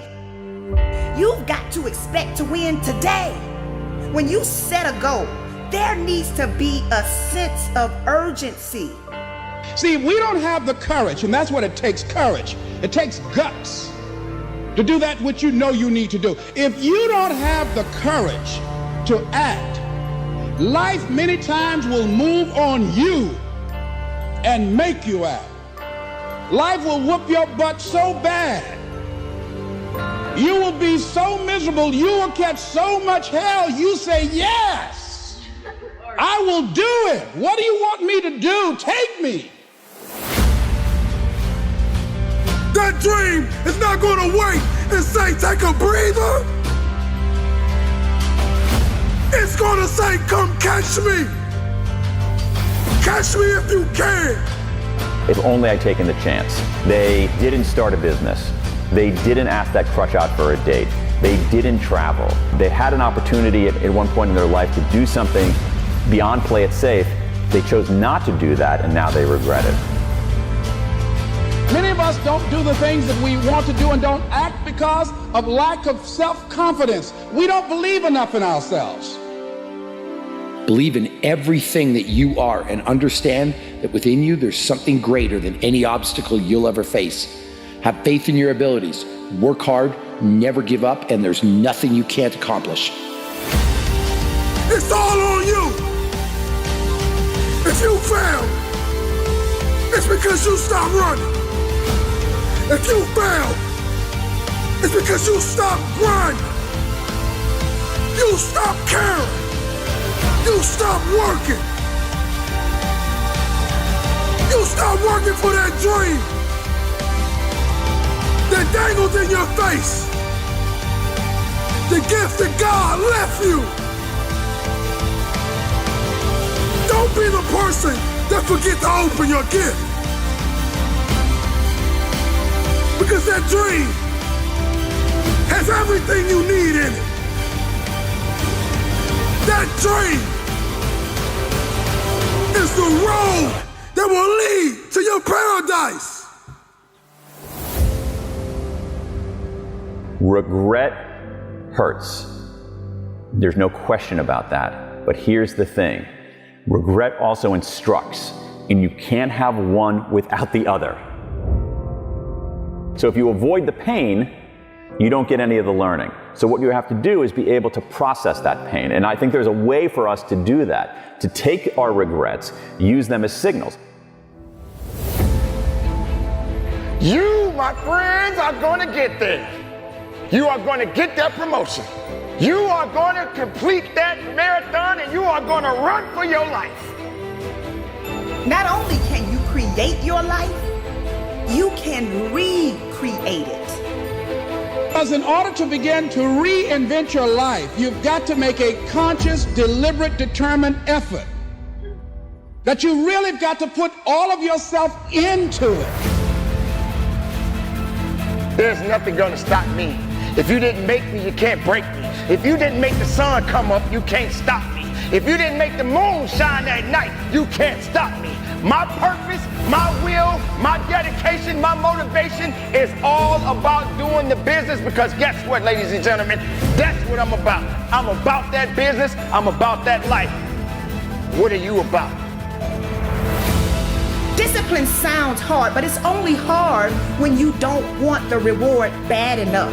When you want something bad enough, you will wake up early. When you want something bad enough, you will pass on hanging out with your friends. When you want something bad enough, you will not back down. You don't have to prove anything to anyone but yourself. you'll begin to discover some things about you that you don't know you've got. Stop waiting for your dreams. Run towards your dream. Because the moment you stop running, the moment you stop fighting, is the day you will lose it. Don't wait for it. Continue to fight. Continue to chase of what you truly want out of your life. Today is here. Today you're breathing. Today is your opportunity. Work like hell. Crack the ground and keep moving. Make the ground shake. Crack the world. Get it going. Don't let nothing stop you. When the rest of the world shuts you down, you got to be the one to stand up, shout out, cry out, stand tall, work hard, dig deep, and go after it. Day one or one day, you decide. I look back sometimes at moments of regrets in my past. I wish I had made better decisions in my life. I truly do. If only I had pushed just a little bit more, did a little bit better. Just an inch, just a fraction of an inch is all I needed to give. I know, ladies and gentlemen, there are moments in your life you've experienced it too. You didn't rise up to the challenge when it called for you. You didn't rise up to the challenge because you were afraid of it. We need to understand how to deal with our negative emotions. We can't ignore them like no regrets. We can't wallow in them like, oh my God, it's so terrible, I'm such an awful person. So among the misunderstandings are, we think that when we experience regret, it's somehow an aberration, when in fact, everybody experiences regret. Regret makes us human. Regret is part of the human condition. What's more, we think that regret makes us weaker, when in fact, the research shows that, done right, regret can make us stronger, that we can enlist our regrets as an engine for forward progress. What's a winner's mentality, you ask? It means being focused on yourself and not other people. It means having desire. It means wanting it, willingness to work for it. You simply have to give it everything you have to get it. The one thing that you must understand is that you don't get any do-overs. Once your day ends, that's it. So what action do you need to commit to taking today? This is for the dreamers. The dreamers that cannot sleep. The dreams that run away from us when we're running our fastest. We will not be last. We will meet our dreams in our paradise. We will marry our dreams. We will hold them tight to our hearts. And we will make them ours. Make them ours forever. Come here, dreams. I'm chasing you.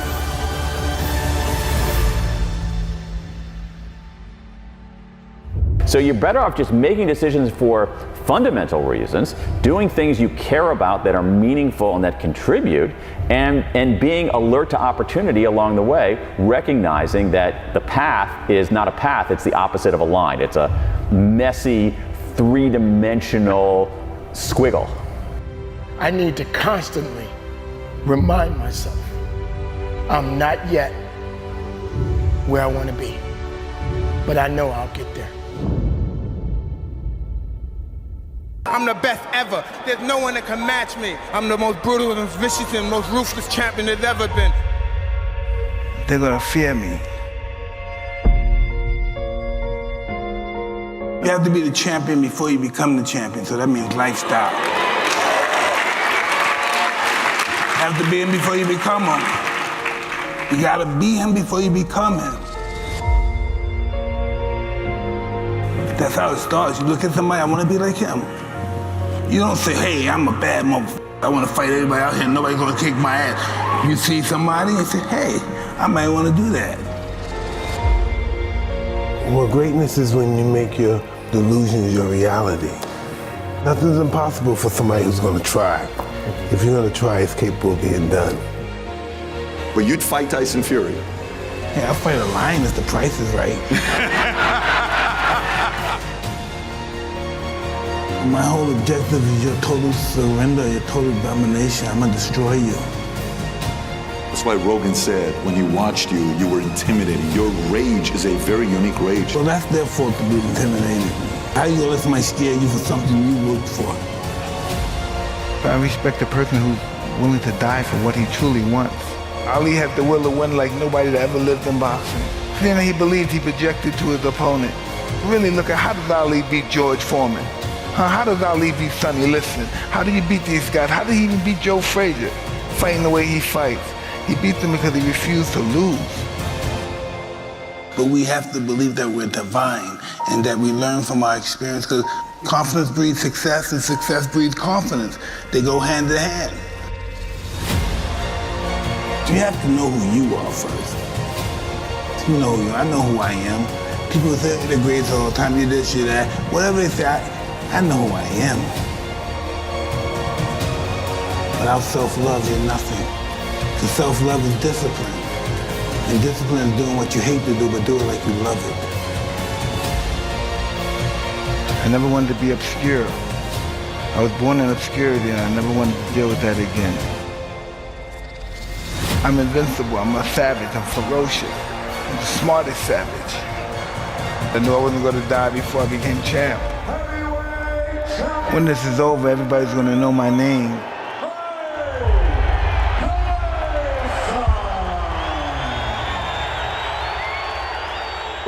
Did you ever fight somebody that you were like, that they got you? Was there ever a kid that got you or no? Absolutely. In order to be good, you have to lose it and understand loss. Because loss is life.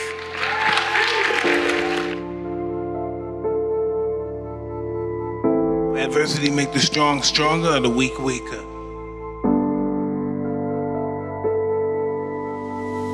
11, 12, 13, what happens next? So Get arrested, and I see Muhammad Ali come and visit the institution that I'm in. You said you're in jail and Ali shows up? I'm 12 years old and Ali comes there and they showed the movie The Greatest first, so this is 77. And after the movie's over, the lights come up and Ali comes in. And I see him, I said, wow, I want to be just like him. I don't know how it happened, the spirit hit me, boom, I want to be like him. And then I get transferred to this other facility, for real bad kids. I met a gentleman there that was a boxer and he used to teach me how to box. So he took me to a great trainer named Customato, and that's why I'm here. I respected Ali and I worshiped Ali. Yeah, this is the moment I knew I wanted to be a fighter. Unfreaking believable story. So your inspiration happened at 12 years old. Yeah. Then you meet Cus. Yes. How was Cus treating you? What was his way of leading you? It's a degree of just peeling all that dirt and stuff, that insecurity, and developing into character. And that's why I had a wonderful time with him, because everything about his life was about me. And this world is one big school, and we're the students of this world. The mind is always hungry. And the mind wants to do good, but we get so many negative thoughts in our mind, it's almost overwhelming to be positive. Listen, I've been down and up, broken up, and why am I still here? Because life is going to give everybody a bad hand. No one's going to leave here without being tried in life.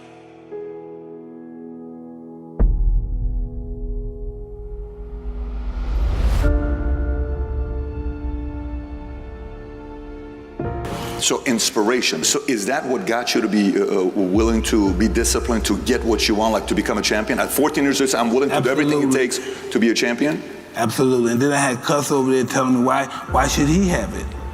That's one thing I never had in my life, because I always got picked on and I never had jealousy or enviness about anything. And Cuss possess that. You know, and he was telling me, why should he have all that money and you don't? Why do you believe that he's better than you? Why do you think he should have all that money and you don't? And he was really serious about it. And that was the competition shit. That's it right there, breathing that stuff right in me. Why should he have it and he's not better than you? How did you handle that when he told you that, 14? Would it piss you off? Were you like, I'm gonna go train to whoop his ass and get there one day? What was your response to it? He said one day, this guy knew how to really get in my head. He said, man, you're fighting good, but I wish you were bigger. He said, I wish you were like Kenny Norton, Mike Weaver, because they had big bodies and they could intimidate somebody. And that hurt my feelings. I said, I make sure the whole world will be afraid of me. He trained me to be totally ferocious in the ring and out. Well, yeah, and that's what I was. That's what I was, yeah. Push yourself more. You push yourself when you sometimes you have to submit to yourself. I'm doing everything. And first thing in the morning, 3 in the morning, you do your 4 miles, come back in. 3 in the morning? Yeah. Do your 4 miles, come back in, do your body exercise and all that stuff. After that, I go out to eat breakfast, go to the school, come back from school, eat my dinner, go back to the gym at 6 o'clock, train, come back at 8 o'clock, watch fights, start all over again. Everybody here is gonna fight for what they love for. Even if they never had a fist fight in their life, they're gonna fight. Listen, once I'm involved in something, I wanna know the beginning of it. I wanna know where it came from, how it was started, who's the first guy that invented it. That's just how my mind works. How could these guys even dare fight me? How dare you even think that you could beat me? And you sound like a mathematician when you're talking about the art of boxing. I was born for it. There's nothing I would do unless I have a possibility of being humiliated. Because when I succeed, I truly succeed. I was bred to climb high and high into the sky and tumble down. I am truly grateful that I found my wings before I hit the ground.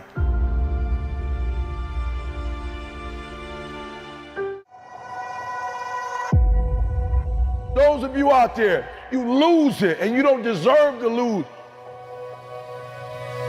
You put in the work, you worked hard and you lose it. And I need you to do me a favor. This is the year to turn that around. Yes, you were rejected the last time, but go for it again. You were overlooked the last time, but show up again. Why? Because you are not finished. It is not over. You are not done. It is not too late. But what separates a dreamer from a doer? Let me break that down. 3 words: consistent follow through. Imagine a basketball player shooting hoops. How do you know if that shot's gonna go in? How do you know if that person is a shooter? You know how you become a shooter? You know how you knock it down? It's all in the follow through. I know about tough times. They can make you or they can break you. Come on now, come on, bring it, come on now. Yeah. God not given us a spirit of fear. So I didn't have time to be fearful. I had to replace fearfulness with being fearless and creative and take the initiative to do something else with my life. I am going to make it. This is my comeback story. It takes faith to step into your purpose. It takes faith to step into your destiny. It takes faith to pull away from everything that is familiar, to step into uncharted territory, to become the person you were born to be. It takes faith. So from the start, you must decide that you refuse to remain where you are. Have you ever thought about inspiring somebody else? Have you ever thought about lifting somebody else? We need you to be a light in the midst of darkness. This world has gone crazy. This world needs you to rise up. This world needs your dream. This world needs you to be you. Give as much time and energy to your dream as you do to your fears. That creates the opening for miracles to show up in your life.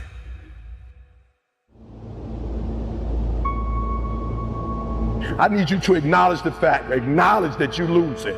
Are you hearing me? Acknowledge it, own it. Own up to the fact that I'm losing, E.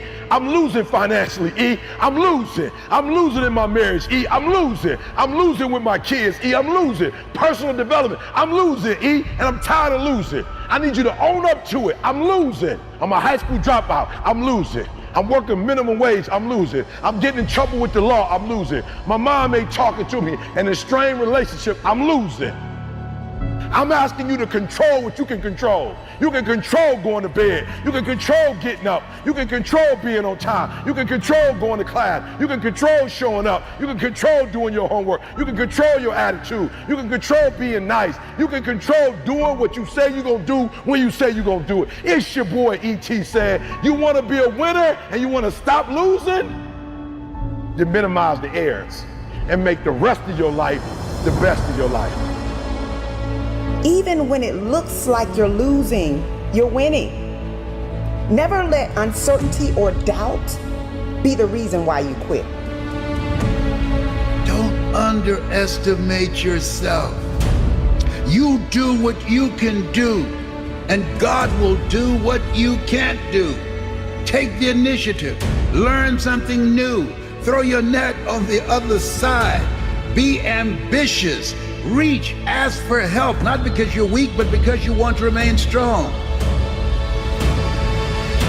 Just make up your mind and expect things to get better for you. You need to walk into your future whole, conditioned, ready to grab the people that believed in you before you made it to the top. Go back and get them, but first you've got to condition yourself. Come on, who am I talking to? I'm talking to that person that's tired of where they are. You have to find a way. You must find a way to get back up. This is not the end for you. You will not quit. Do not take this life for granted. Live every moment knowing you will have no regrets. We are alive and breathing and capable of more than we could ever imagine.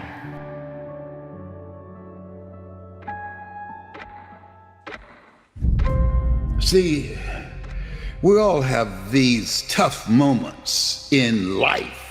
Walt Disney filed bankruptcy 7 times and he had 2 nervous breakdowns. Oh, he was bent, but he wasn't broken. No. He kept creating. Someone stole his first cartoon that had great promise. And someone stole it. Somebody on his team stole it from him. His heart was broken. But he didn't stay there, being angry and bitter and talking about it. He created Mickey Mouse. Had that person not stole his first cartoon, Mickey Mouse would not have been born. Many times when one door closes, another door opens, but we many times spend time looking at and talking about the closed door. We don't see the open door. Giving up is easy. Succumbing to how you feel is easy. But hanging in there when you feel like you don't have anything left, now that's hard. So are you willing to make the tough decisions? Are you willing to stretch yourself? Are you willing to get up every time you fall? If you're going to get to the top, you got to know what it feels like to be at the bottom. You got to know what it feels like to crawl through the dirt and the mud and all of the things that you don't feel comfortable in being in. What do your eyes see? What is your vision? I need you to commit to it. Whatever just went through your mind right now, I need it to be big and I need you to commit. I need you to be big thinking. I need you to commit. I need you to make a plan and I need you to follow through. That is all success requires, is for you to rise up. Without failures or challenges, there could be no success. Then you will get up and you will go up. Miracles happen when you give as much energy to your dreams a dream of picking up the pieces and starting all over again.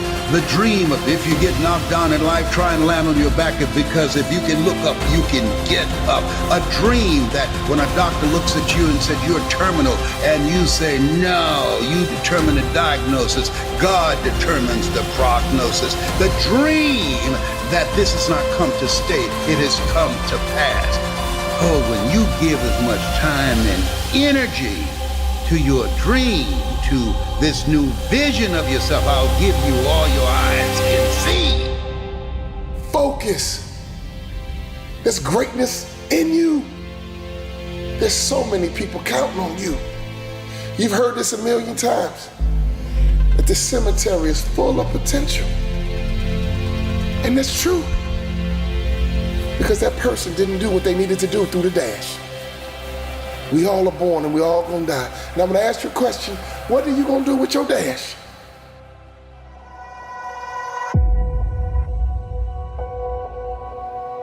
Winning is not about the trophy and the accolades. It's about the grind. It's about the obstacles. It's about the challenges. It's about the pain. The reason I know so much about winning is because I've had to deal with so much losing.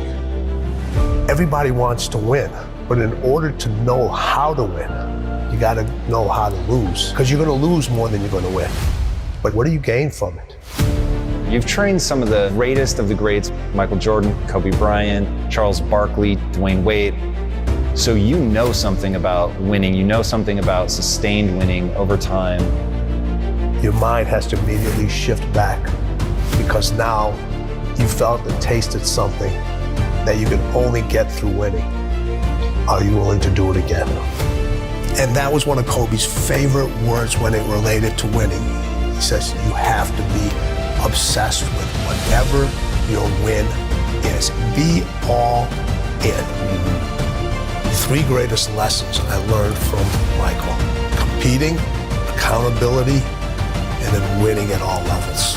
Winning at all levels, what does that mean? You just don't win in one arena. You win in your sports, you win in business, you win in your personal life. Other people win because you win. It isn't just about you. It's about being able to pull the team and show them what it feels like to win. And this isn't about playing basketball like Michael Jordan did, like the late, great Kobe Bryant, Dwayne Wade. This is about having the mindset to win. When you fail, your feelings give you excuses. Your mind makes you more resilient. You look at when Kobe, his first playoff series, he had this horrible game where he shot like 4 or 5 straight air balls. Now, he could have came back next year and said, I got to prove everybody that said, man, you're too young, why'd you take? No, it was just like, you know what? That's on me. I have to own that moment. Now, I got to prove to myself I can overcome this, because now everybody else is doubting me, but I can't doubt myself. Everybody told MJ, don't go to North Carolina. You'll never play. You shouldn't be here. And Michael went out and he said, I don't need to prove to coach. I don't need to prove to Buzz. I need to prove to myself that I belong here. I always say, you can have fear, but you can't have doubt.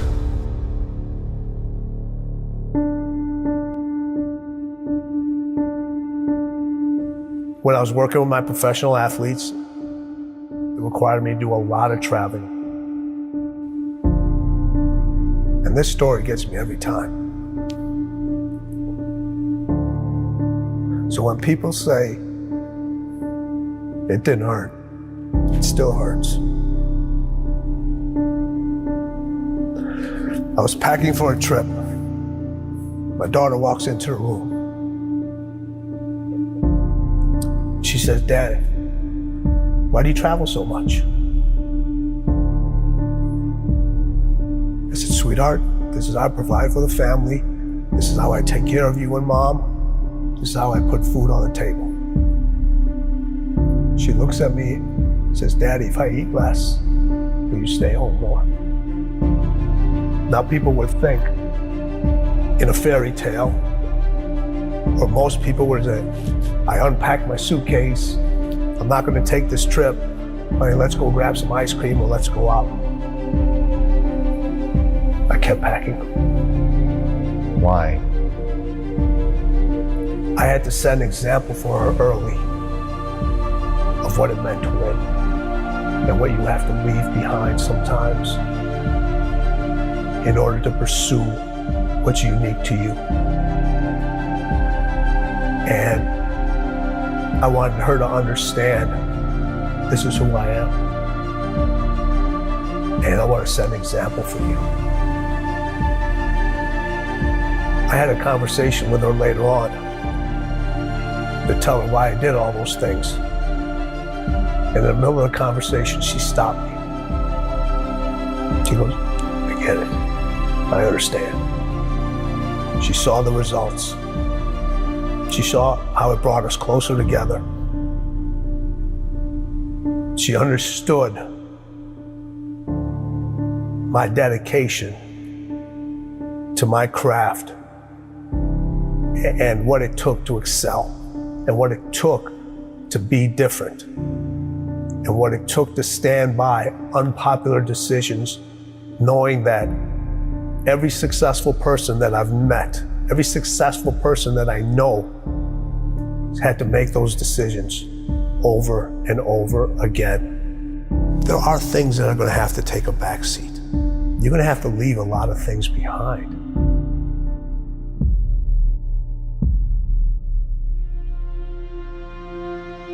The hardest thing with Kobe was getting him to stop. Yeah, okay, take a break, rest. Yes. Take the day off. That was the most challenging thing with him because over all the years that he had his success, it was about go, go, go. And then when I came on, I was the complete icicle. I got to get you to stop. His 3 a.m. workouts, they're crazy. You know, having to keep the Staples Center open later because he wasn't happy the way he performed at that game. And I would not leave till he would leave. Really? Yeah, so we would be in the arena sometimes 2, 3 o'clock in the morning. Shut up. All the lights are turned off except on the court, and we just keep going, What is the mindset of winning? They both had that. So I look at it 3 ways. So you have individuals that compete. Mm-hmm. You know a lot of people that compete. Yeah. You know, we all know how to compete. Everybody knows how to compete. You don't forget how to compete. We just decide not to anymore. But a lot of people compete just to finish. Then there's individuals that win, but they only win one time. It's easy to win and then never win again. And then there's people that win at winning. You can't come back the same. Cannot come back the same. You have to come back different. You have to come back better. Winning wants you to be different. Winning requires you to do different things. Winning requires you to think in a different way. Winning speaks its own language. Winning has its own way of recognizing you. Winning wants you to write your own story. Stop looking for steps. Those steps are infinite. Find your own path to winning. Because as the late, great Kobe Bryant said, winning is everything.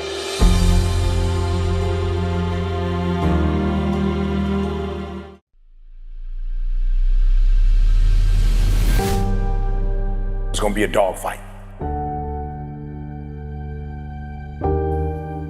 I would love to tell you that on the road to success, everything is going to work out. It's not. It's going to be a dogfight. On the road to success, I lost 5 aunts to cancer. It's a dogfight. In the midst of my business, I lost aunts. I had to go to funerals. We had to get on a plane. We had to drive. We had aunts that are close to my age who died, who didn't have insurance. We had to raise money. A dogfight. I had cousins shot in stores, execution style, shot back of the head twice. It's a dog fight. Like, you don't see that on YouTube. You don't see that on my TGIF. It's a dog fight. My wife, 3 years ago, 7 legions found her brain. It's a dog fight. It hadn't been easy. It's a dog fight. The road hadn't been success. Like, it's just a paved road, and like each he go this way. It's been rough. It's been crooked. It's been hard. But I've made up in my mind that I will get a reward for the pain that I go through. I will not stop in the middle of the process. I will not be defeated. I will not be destroyed. I will take everything that happens in my life, and I will allow the pain to push me to greatness. You will not break me. You will not stop me. You will not defeat me. The only way I lose is if I quit. It's going to be a dog fight. And so if you're ready to quit, then don't get started. If you're ready to quit, don't get started. If you're looking for this easy path, don't get started. If you think they're not going to close the door on you and say no 1,000,000 times, don't get started. But every time they close the door, I just get excited. Why? Because I am not a no. I'm one yes away. I'm young, I'm one yes away. You can't keep telling me no forever. You can't keep denying me forever. This type of energy, this type of passion, you can't stop it. You can contain it for a while, but you cannot stop. This is life. And you can't defeat me. There is not. You don't have enough power. You don't have enough energy. You don't have enough strength to stop this. Contain it for a year, you might. 2 years, you might.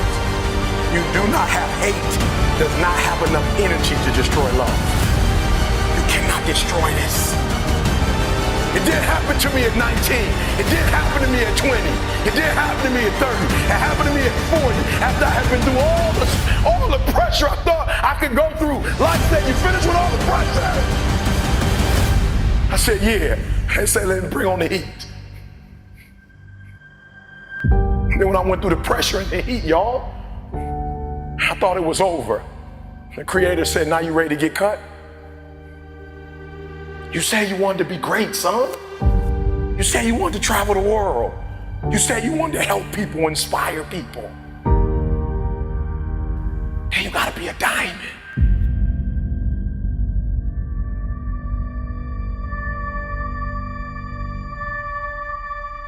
In our armed forces, let's just pick one, the Navy, for instance. The first thing they teach you, somebody over here, help me out. You are in the Navy, right? They're teaching you war, right? What's the first thing they teach you? The first thing they teach you, the very first thing they teach you is how to respond when you have a jam gun. And number 2, how to carry a dead body. That's the first thing they teach you. They don't teach you how to defend yourself. They don't teach you how to swim. The first thing they teach you is when your gun is jammed. The first thing they teach you is a dead body, how to carry a dead body. And somebody tell me, why would they start you there? That's the worst case scenario. That's what you're not prepared for.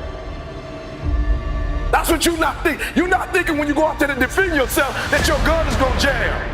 You're not thinking when you go out there that your boy gonna get killed and you gotta drag. You're not thinking that. So listen to me. It's not hardships that hurt us. It's not my cousin getting shot twice. It's not my cousin spending 50 years in jail. It's not my aunt dying of cancer. It's not my wife being diagnosed with 7 lesions on her brain that will break you. What will break most people is you didn't prepare for that. So when you put all your little goals and all your little dreams together, it's not the thing that broke you. It was you never even thought about the fact that you could be broken. They say it's gonna be a dog fight. And if you soft, this ain't that you wanna get out now. This is where you're like, I quit. But if you're willing to say, I'm not gonna quit, I guarantee you whatever success you wanna have, you're gonna have it. You will not outrun me. You won't outgrind me. You can be smarter than me. You won't outgrind me. I get up at 3 o'clock in the morning and do videos. I'll do a video at 3 o'clock. I'll do a video at 2 o'clock. I'm putting out so much doggone content, they can't keep up. They smarter than me. They better than me. I admit, I got a GED. I ain't the smartest person in the world, but I get up and do this for Dee Dee. I do this every day for Dee Dee. Because of what Dee Dee did for me. I do this for my kids. My daddy wasn't there. I do this for my family. You can't stop me. The reason why some of you can be stopped is you're doing it for yourself.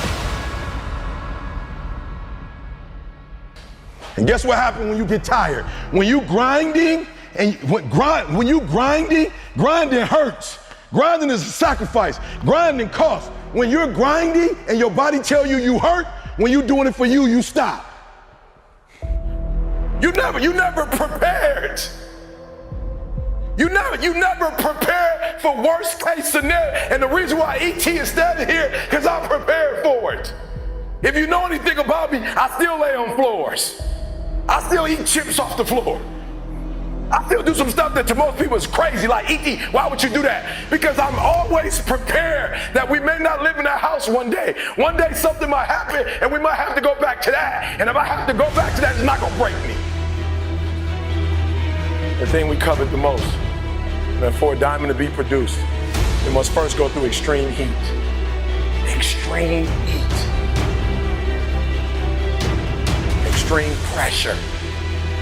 Are you hearing what I'm telling you? For a diamond to be produced, it has to go through extreme pressure, extreme heat.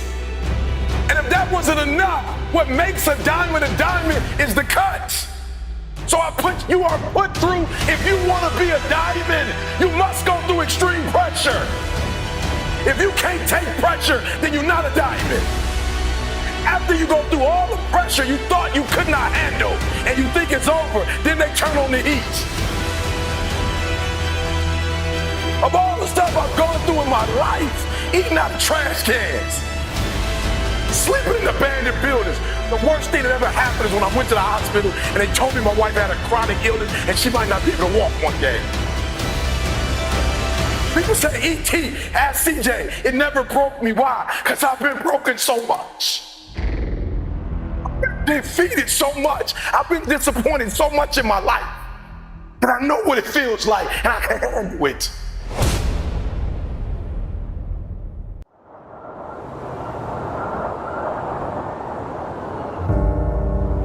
I know it's cold, but are you courageous enough to step into uncharted territory, beating on your craft day and night?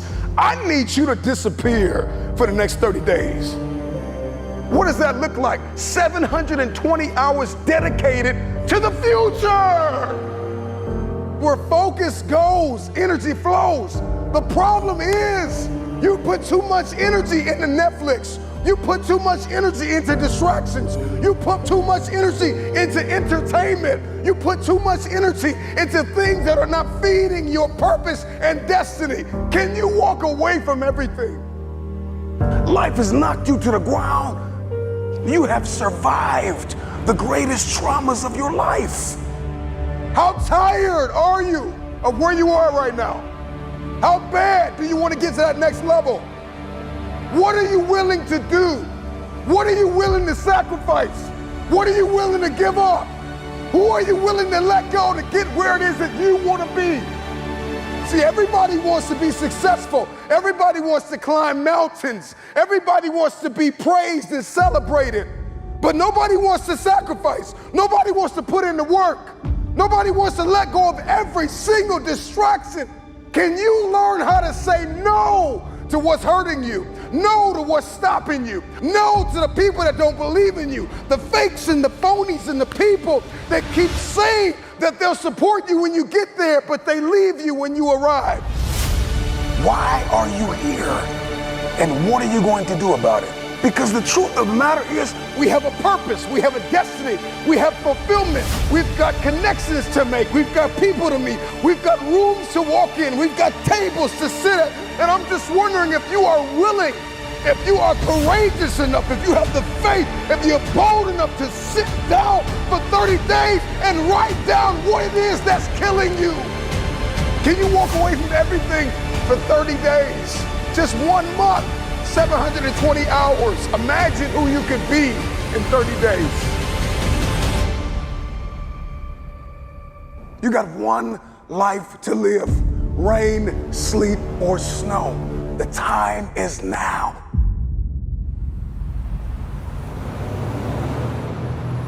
I got 3 words for you. Shut it down. Log out of the social media. Get off the internet. Unplug and evaluate where you are and where you're supposed to be. And I know you're broken, and I know you're tired, and I know you're weary, and I know you're confused, and I know that you've got questions, and I know you're fractured, and I know you're bleeding in places nobody can see. But if you shut it down, you can heal. You're standing at the precipice, the edge of the greatest move in your life, and the time is now like never before to take a leap of faith.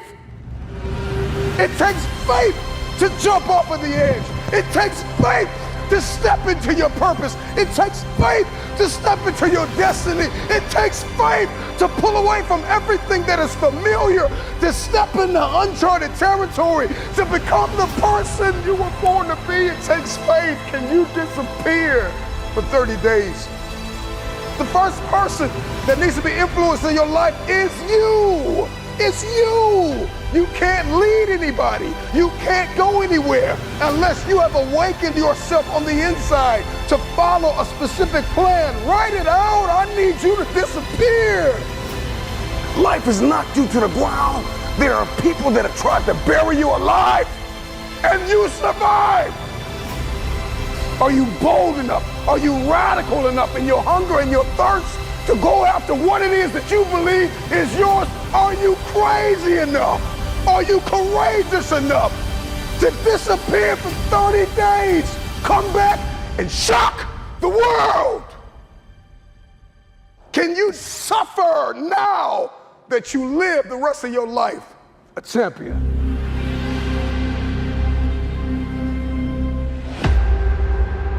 While the rest of the world is sleeping, you are wide awake. And you are on the attack for your success. It doesn't start with them and they. It starts with me. So I'm just wondering when you're gonna make it personal. Are you really prepared to grind it out? Everybody wants public authority, but nobody wants private discipline. When your habits change behind the scenes, when your private life begins to shift, when you put aside the things that are not serving you. If it's going to be personal, make it personal. Don't just be great in public, be great in private. Success doesn't always have to be loud. Sometimes it's necessary to be quiet and just move. Are you really prepared to do what you need to do to get what you want out of your life? You gotta live. You have to breathe. You have to eat. There's purpose. Every single day, you are either losing ground or gaining ground. You are not going to win anything until you understand what struggle means. You can never quit. But you gotta work hard in silence. You gotta work when nobody's watching. You gotta sacrifice behind the scenes. When you take it personal, your private life changes. Success is a process. The process comes before success. The struggle comes before the process. Everybody wants to contribute to destiny, but nobody wants to be committed to destiny. What kind of work are you putting in behind the scenes? What can you conquer in the dark? How personal is your purpose? This is what we call grinding in silence.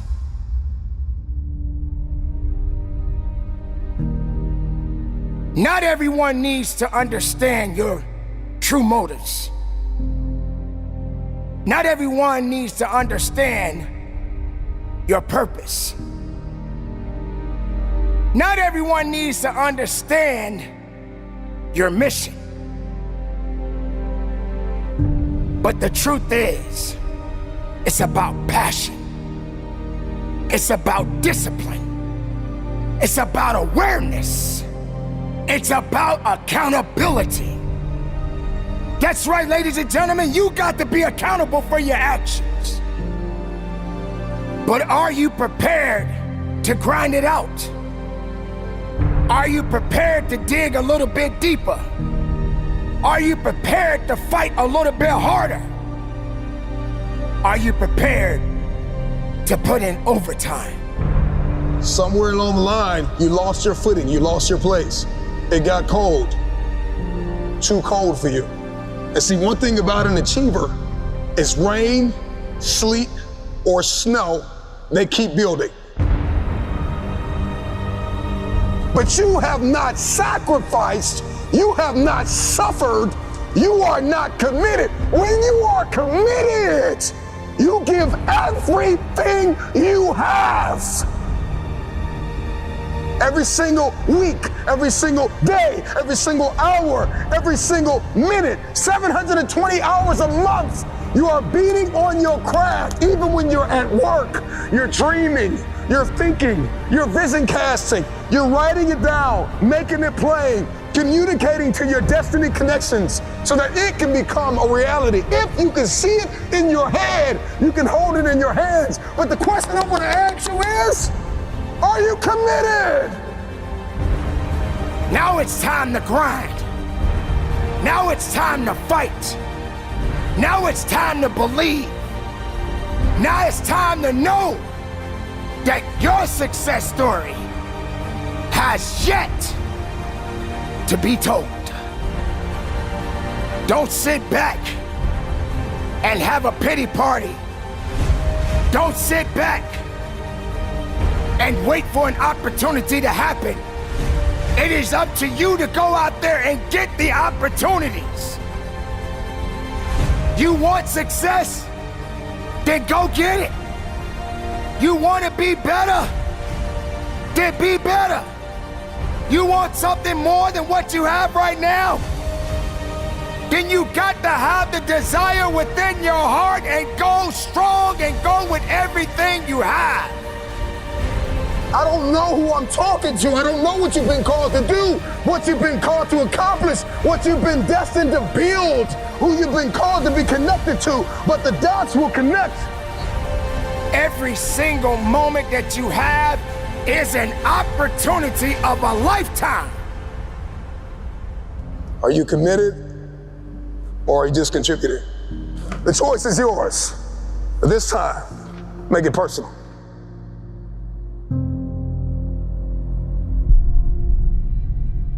Hear my voice. Know that you do have some work to do. The work that you do will determine the outcome in the end. But do it in silence. The ones that need to be a part of your development, they will always be there. And the ones that doubted you, I'm talking about the naysayers, just simply say, shh, be quiet, because you have nothing to do with my success. You gotta give 110% and get it to a point where all you got to say is, shh. You don't have nothing to do with my success. The noise that you making can't stop my purpose. The noise that you making can't stop my fight. The noise that you making can't stop my grind. Your noise is just empty. It means nothing to my success. I didn't get it overnight. And yes, I had many sleepless nights. And I had amazing dreams of what I could become. Can you stretch yourself? Can you condition yourself? Come on, can you believe again? Can you see it again? Can you write again? Can you make this thing personal? That it doesn't start with the people connected to you. It starts with you. It doesn't even start with your past. It starts with where you are and where you're going. Can you look ahead? Can you stretch forth? Can you condition yourself? Can you prepare yourself for the next thing? Come on, make it personal. But you gotta work hard in silence. You gotta take it personal. I make this thing personal. So while you're sitting around second-guessing yourself, my beautiful people, get back on your grind. Be productive. Keep your head up high. Stay in the moment. Live every moment. Move in silence. And from the bottom of my heart, conduct your business. You got to learn how to move in silence.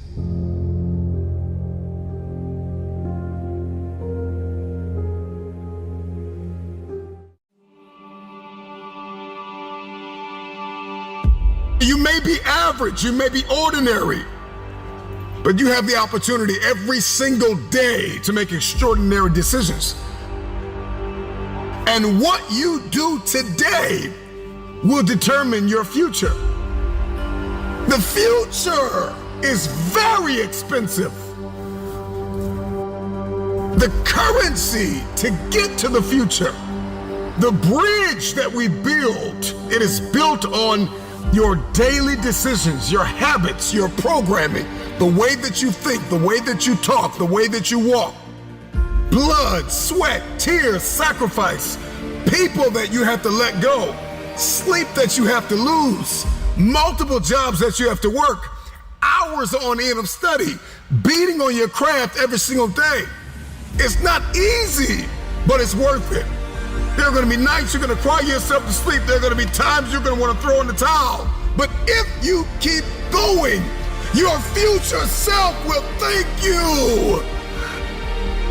If you can hear your future self talking to you now, the future you would say, thank you for not giving up. Thank you for not throwing in the towel. Thank you for not allowing the despair and the anguish and the anger and the bitterness and the jealousy and the ego to eat away at your progress and your perseverance and your ability to travail and endure. I believe in the future. Number one, you got to get crystal clear about who you believe you've been destined to be. Because everybody's looking to manifest.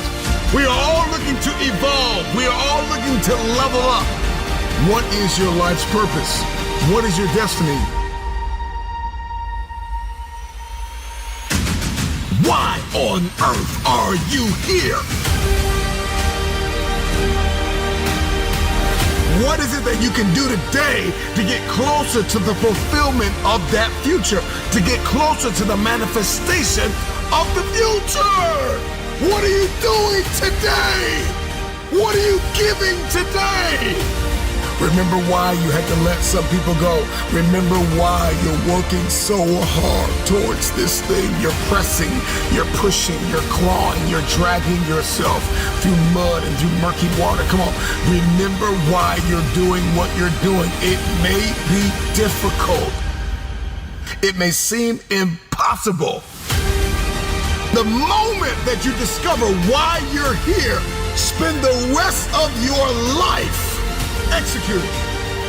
There are going to be times where you give everything you have, and everything that you have is not enough. Push through the pain, push through the anguish, push through the brokenness. Do not stop. It's the no quit mentality. Wherever you are now is not where you're going to end up. You are special, and you've been designed to change the world. So many of us want so many different things, and our life is filled with entertainment and recreation and people that we have not appraised? Have you appraised your connections? Have you done a scrupulous evaluation of everyone in your life? Are they assets or are they liabilities? Yes, you want the future, but what's your plan? And then the moment that you create the plan and you've ironed out all the kinks and you're crystal clear and you've got this plan, you've got this aim, this target, then you got to stay committed. With tears in your eyes, you got to be committed when your brain is hurting. You got to be committed when you haven't gotten sleep in a few days. You got to be committed. You got to plow through that depression, that heaviness, that weariness, and you got to cling to the joy of the thought of the future that if you finish this course, then there is a reward at the end of this pain. You may feel as though you are not able to breathe now. You may be inundated with responsibility, and it seems as though there is no way out of this. You have to be grateful for the ground that you've gained and guard the ground that you've gained. Celebrate the small wins. If we keep looking at the big picture, if we keep looking at the end game, if that's all we fix our eyes on, then we'll get off kilter. We'll lose our footing and we'll walk around discouraged because you're not going to just wake up in one day and fulfill destiny. It's the process that's perfecting us. It's the ins and the outs and the nuances. It's the song and the dance between destiny and the journey and the process and the promise. And we've got to learn how to execute the day. Give us this day. We've got to learn how to execute the day that you conquer the day. I'm not where I'm supposed to be, but I'm not where I used to be. And so we've got to celebrate the small wins, those mental wins, those emotional wins, those relational wins, those financial wins, those spiritual wins. We've got to celebrate. And then we've got to be kind, not only to others throughout our process, but we've got to be kind to ourselves. The problem with many of us is that we're not kind to ourselves. Be kind to yourself. You can be assertive, you can be direct, you can be firm, but you can have a little empathy and a little kindness, not only on others, but on yourself. Because the truth of the matter is you are not going to always feel like doing what you were designed to do, okay? And so we've got to condition ourselves for the stretch. With gratitude, we're going to need that coupled with patience. The future takes time to manifest. The future takes time because you are beautifully equipped to get the results you are currently getting, and there are some bigger results that you are after. And in order to get those results, in order to manifest that very specific future, you're going to have to acquire a different set of skills, a different work mentality. It's going to require you to become a different version of yourself. Elevation is all over you. Okay, next you gotta seize the opportunity. There are so many opportunities for you to grow, so many opportunities for you to learn, so many opportunities for you to share, for you to give, for you to understand, for you to think, for you to be quiet, for you to speak. And you've gotta know when to do, what to do, why to do. This is the paradigm of the future. The future has a specific paradigm that you have to execute. You have to walk in this. You're going to have to move from limited beliefs and you're going to have to move into limitless believing. You have to know your boundaries, establish your guardrails. You got to know your weaknesses and your strengths. Do not stop. It's the no quit mentality.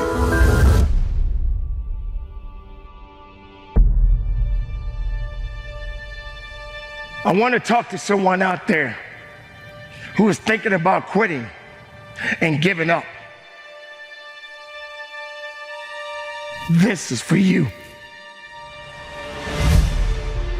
There are going to be times when you are down and you feel that you are alone. There are going to be times when darkness is going to blind you from your truth. But how much pain can you endure? Please don't give up. Remember this. When it gets tough, you gotta get a little tougher. Pain will push you beyond your threshold, will remind you that you are still alive. You feel like you can't carry on. Your body is getting a little numb. Your muscles feel weakened. There are going to be some setbacks, but that doesn't mean you can't come back.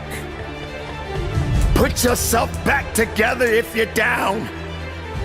Lift yourself up once again. Take a moment and just look up. I know that you feel like you're not strong enough right now, but I'm here to let you know, anything that is in your way, you have the ability to move it out of your way. You wonder why is it hurting so bad? Because you've given so much of yourself. Maybe this pain wasn't my enemy. Maybe this pain was building me up. So when it gets tough, you get tougher. It's your turn. You shouldn't feel guilty. It's your turn. It's your time. You've blessed everybody else. You've set everybody else for success. You've compromised you for them, and look where you are. It's time for you. And so for a lot of you, you're not doing nothing because you don't have any purpose right now. You don't have a sense of purpose. You're not waking up for nobody. And I need you to get that engine. I need that drive, because you know what to do. You're the right person to do it, but you just can't seem to get out of bed. You can't seem to do what you're supposed to do. Every time you come up against a trial or a tribulation, you let it stop you. You gotta find your why, and your why is what's gonna start you. And the problem with some of you in this room, you don't have no drive. You ain't got nothing pushing you. You ain't got no reason for waking up in the morning. You ain't got no reason for pushing past that pain. You have no reason. You better find one before you get out of here today. You better go inside. You still looking outside for the stuff that's already inside. You still looking for someone to save you when you already your superhero. You looking for some information from somebody when you already got what you need in your head. It's just time for you to get up and be the best version of you. It's not an option. And the reason why some of you are not where you're supposed to be, you've given yourself an option. You've given yourself an out. You've given yourself an excuse. You've given yourself room not to do it, but you have what it takes. Give me some energy. I can. I will. I must. Come on, I can. Come on, I will. I must. I can. Let's go, let's go, let's go. Let's go. I can means I have the ability to do it. I got what it takes. I have the ability to do it. I will. I have the willpower to make it happen. I must. My wife needs me. I must. My son needs me. I must. My daughter needs me. We can, we will, and we must get through this. Let's go.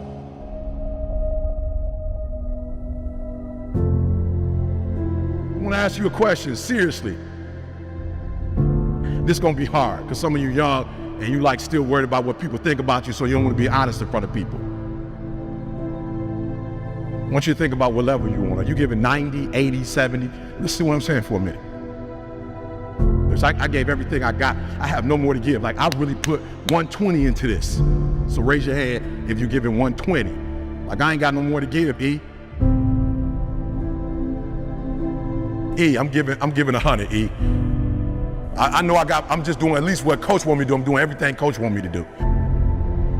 I'm giving about 90%, E, I'm gonna be real. I'm giving about 90%. Let me see your hand. Of my effort, let me see your hands. I'm giving about 80%. Let me see your hand. 70%, let me see your hand. I need you for you to admit where you are. What is it gonna take for you to give every single thing you got? What is that gonna take? It's consistency. And so I gotta go to bed at a certain time. I gotta wake up at a certain time. There's certain things I can't eat, certain things I can't watch, certain things I can't do. And I'm talking about that grind. I got an opportunity, you got an opportunity. So here's the deal. When you have an opportunity, why would you give 80% when you have an opportunity? Somebody answer that for me. Y'all talk. Why would you give 80%, 70%? Why wouldn't you always give 120%? This right here, for a lot of y'all ain't got no discipline, it's killing you. It's killing you. And you don't even realize it's killing you. It's killing you. If you're not giving 120, I'm not mad at you. My job is not to dog you out, because once we go back out, my goal is to come here and take you to that next level. From today on, you play whatever your best game is, you play that level every single time. It doesn't mean you're gonna score every time, but the effort has it. You can always give 120% effort. Life gonna go on regardless. Mental toughness. It is in those times we have to be stronger than we've ever been before. Why? Because they need us more than they ever needed us before. I just want to make sure that the life we got left, that is sweeter than the life that if I wasn't focused and I wasn't doing what I was supposed to do. And we're gonna make it the best possible. It's your life, you got it. What you gonna do with it? I want to ask you a question, seriously. How many of y'all in this room, you like, yo, E, it is my life, but I ain't been in control of it as much as I should be in control of it. And after the day, I'm taking more control of it. Let me see your hand, be honest with me. Come on, let me see your hands. And so you looked up to who when you played ball? Like, who were the people you looked up to? Kobe. LeBron. CP. D-Wade. Kobe. I was the same thing with me with Dr. Martin Luther King. In Washington, like all those people, I got a dream. When I saw Malcolm, like, boom. And I saw hundreds of black men, boom. Like, let's go. I'm like I could do that. And then when I found out I could make money doing it and I could take care of my family, I was like, showtime. Like, you only got one shot, E. So hear what I'm saying. Opportunity.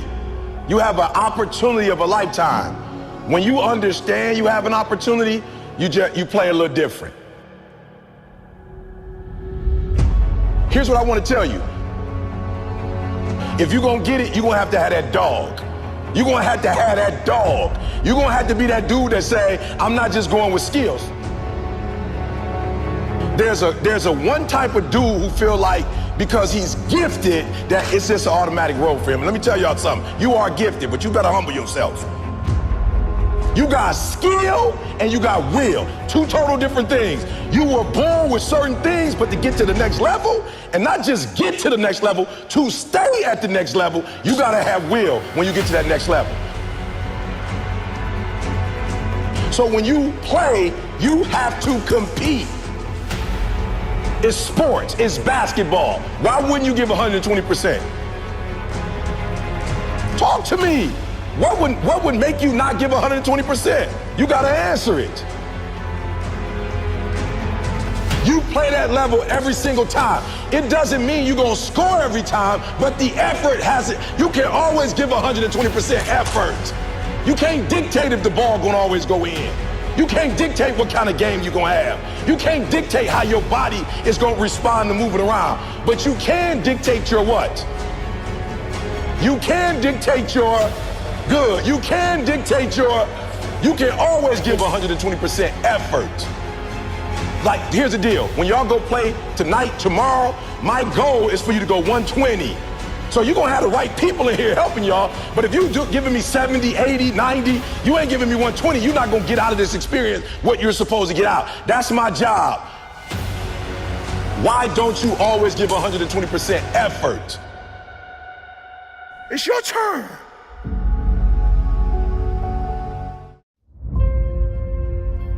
I know the feeling. No, this not that fake lion, tigers, and bears motivation. This that growing up in the slums, watching your mom nod on the couch as you go to school. We want more. We want more out of this life. And if you're not willing to give that to us, we're gonna take it. have an underdog mentality. Like everybody's already counted you out. Like everybody's already told you you don't have what it takes. You don't measure up. That what you started, you will not finish. Claw your way into your future. Fight for your goal. Give it everything you have because you have nothing to lose. Life's gonna hit you in your mouth and you gotta do me a huge favor. Your why has to be greater than that knockdown. And I love it. Buster Douglas got knocked out. Nobody ever got knocked out by Mike Tyson and ever got back up.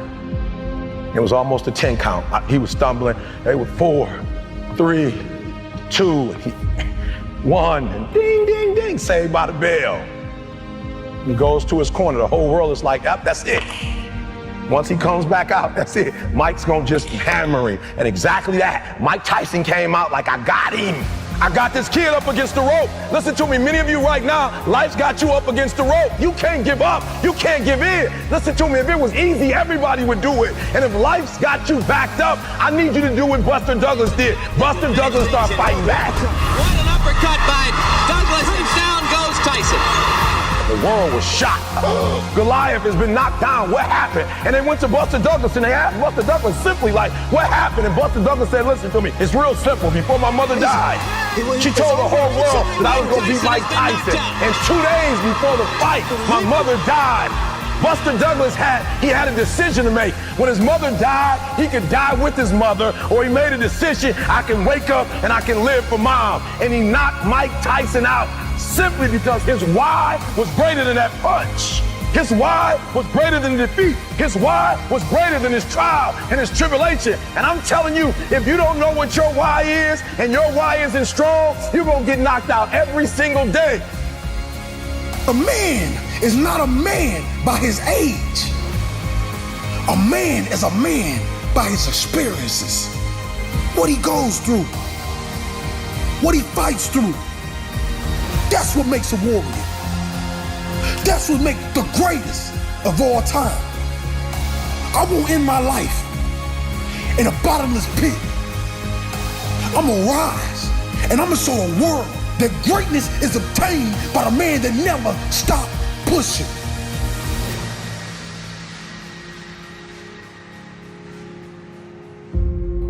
I believe, and I stand on it to this day, as long as the sun is shining on my face and not on my grave, I got an opportunity of a lifetime. When you fight as if you are already dead, you are without restraint. You are a disruptor. You break all the rules because you have nothing to lose. You are desperate for resurrection, and you will do anything that is required to accomplish the goal you are setting out to achieve. I don't care how good you are. I don't care how talented you are. Because Bruce Lee said it best. A warrior is an average person with laser-like focus. A warrior is an average person with laser-like focus.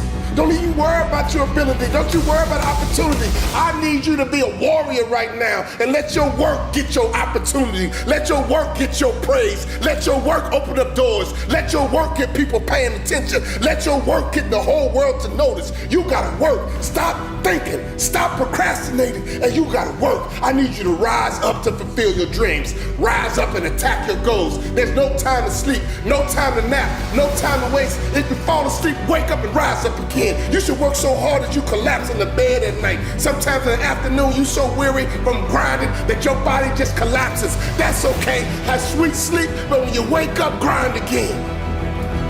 Now is your time. Now is your season. Now is the moment to capture the vision. To win any battle, you must fight as if you are already dead.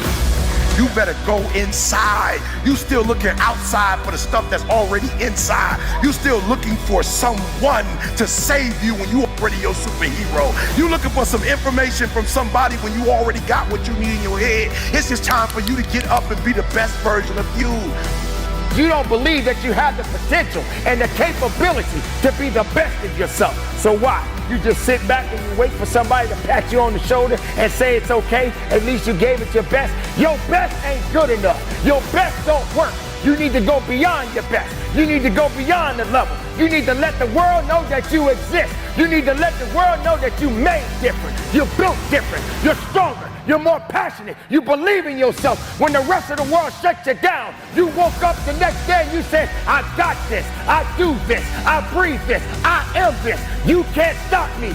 Here's what success is all about. You need these three things. Are you ready? You need skill set, mindset, and opportunity. You need to rise up and understand what success is all about. Skill set, work on your skill. Mindset, work on your mentality, baby, and your opportunity will come.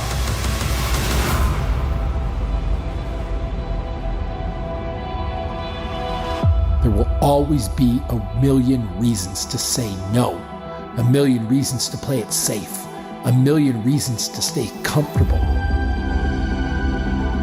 But you won't achieve your dreams staying in your comfort zone. You won't accomplish your goals by living in that glass cage you built around you that limits you from realizing your potential. So take the hammer, smash the glass, jump off the cliff and build your wings on the way down. You'll learn to fly before you fall. If you are listening to this and feeling scared, you should feel scared. Accomplishing a dream isn't, nor should it ever be easy. You know, some individuals like it easy. They like it put on a pedestal for them. But some of us gotta grind. We gotta dig. We gotta make it happen for ourselves. You see, no, we never did it for the money. We did it to stop the blood. We did it to stop the pain. We did it to turn the showers into sunshine. We won't stop until our family no longer struggles. We won't stop until we're number one. This will not be easy, but in the end, you will win. And you know why I'm so passionate? Because the rest of the world don't understand my passion. The other world don't want my passion. They think my passion is too much. I'm gonna give you a little bit more. You know why? Because passion is what makes me who I am today. What are you? And what are you prepared to do? Are you prepared to fight? Are you prepared to bleed? Are you prepared to work? It's not an option. And the reason why some of you are not where you're supposed to be, you've given yourself an option. You've given yourself an out. You've given yourself an excuse. You've given yourself room not to do it. I'm not speaking no more to entertain. I'm not speaking to help people. I'm speaking so my girl never have to go back to work again. I'm speaking so that the MS don't kill her. I got a different drive. I got a different why. I got to make this $1.8 million so my girl can quit for the rest of her life. I'm taking all gigs. Let's go, let's go, let's go. And the problem with some of you in this room, you don't have no drive. You ain't got nothing pushing you. You ain't got no reason for waking up in the morning. You ain't got no reason for pushing past that pain. You have no reason. You better find one before you get out of here today.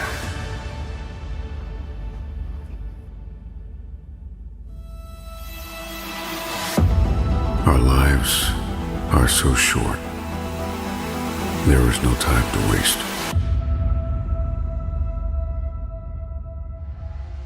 I get up at 3 because it's silent. It's easier to be focused when the environment is focused. Most of you wake up and you try to make money. Listen to me. If you would make you, money would come to you. Okay, you missed that whole thing I just said. If you would make you a better person, you'd make more money. Now, watch what I do. The way people spend their money or treat their money is how I treat my time. All right, let me explain what I mean to you. I make sure that every single day in that 24-hour period that I'm getting a whole bunch of wins. So I'm supposed to be doing this at this time, doing this at this time, doing this at this time, doing this at this time. The problem with most of you waking up and you worshiping money. Man, I was in the back with Cole. Cole was like, E, I got this opportunity for you. I got this opportunity. I got this opportunity. When you become number one, you have to chase opportunities. So I became number one, not meaning I'm better than nobody else. It means I just mastered my craft to the point that I know what I do that don't nobody else do. I know that I have a way of doing in this industry what nobody else does, and I've picked out in this industry, I've crafted out my own room. And your problem is You at 50% knocking on doors trying to get the result, somebody at 100%. And you wondering why it ain't working. Because while you're doing what they're doing, you're not they are. So why do I put more emphasis on time than I put on money? Because they print money. They don't print time. So I'm gonna say it one more time. You are worshiping the thing that they make every day. They don't make time every day. Ain't nobody print time. I ain't met them yet. I ain't met no billionaire. I ain't met no trillionaire. I ain't met no institution. I ain't met no company. I ain't met nobody print money. So why are you spending more time on the thing they print every day than the thing, you know why? Because you're not developed and you following other people. When you understand that the real thing is time and you ain't got a lot of it, you start focusing on your time, and when you get your time right, money will come. Some people go to Dubai once every 10 years. I'm going every other month. Why? When you master yourself, you put yourself in a position that a lot of people can't do what you do, and then you become rare. And diamonds are rare. That's why they cost so much. If you would become rare, you just like everybody else. You look just like, you act just like, you just like everybody else. When you become you and you become rare, you become a... When you leave this room, you will take full ownership. And the reason why I say it's my fault, even when it's not my fault, because when I say it's your fault, I give you power. I give you control over my life. And I will never give another human control over my life. It's my fault. It's my problem. I'm coming up with a solution for it. Stop being average. Average people can't forgive. Average people can't let go. The greats, we do whatever it takes.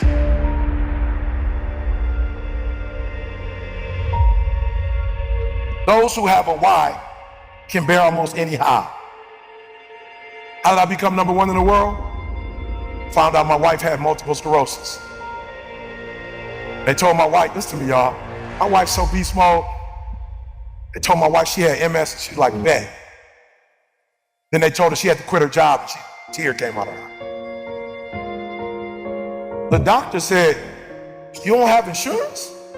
She said, yeah, I got insurance. She looking at her like, why are you crying if you got insurance?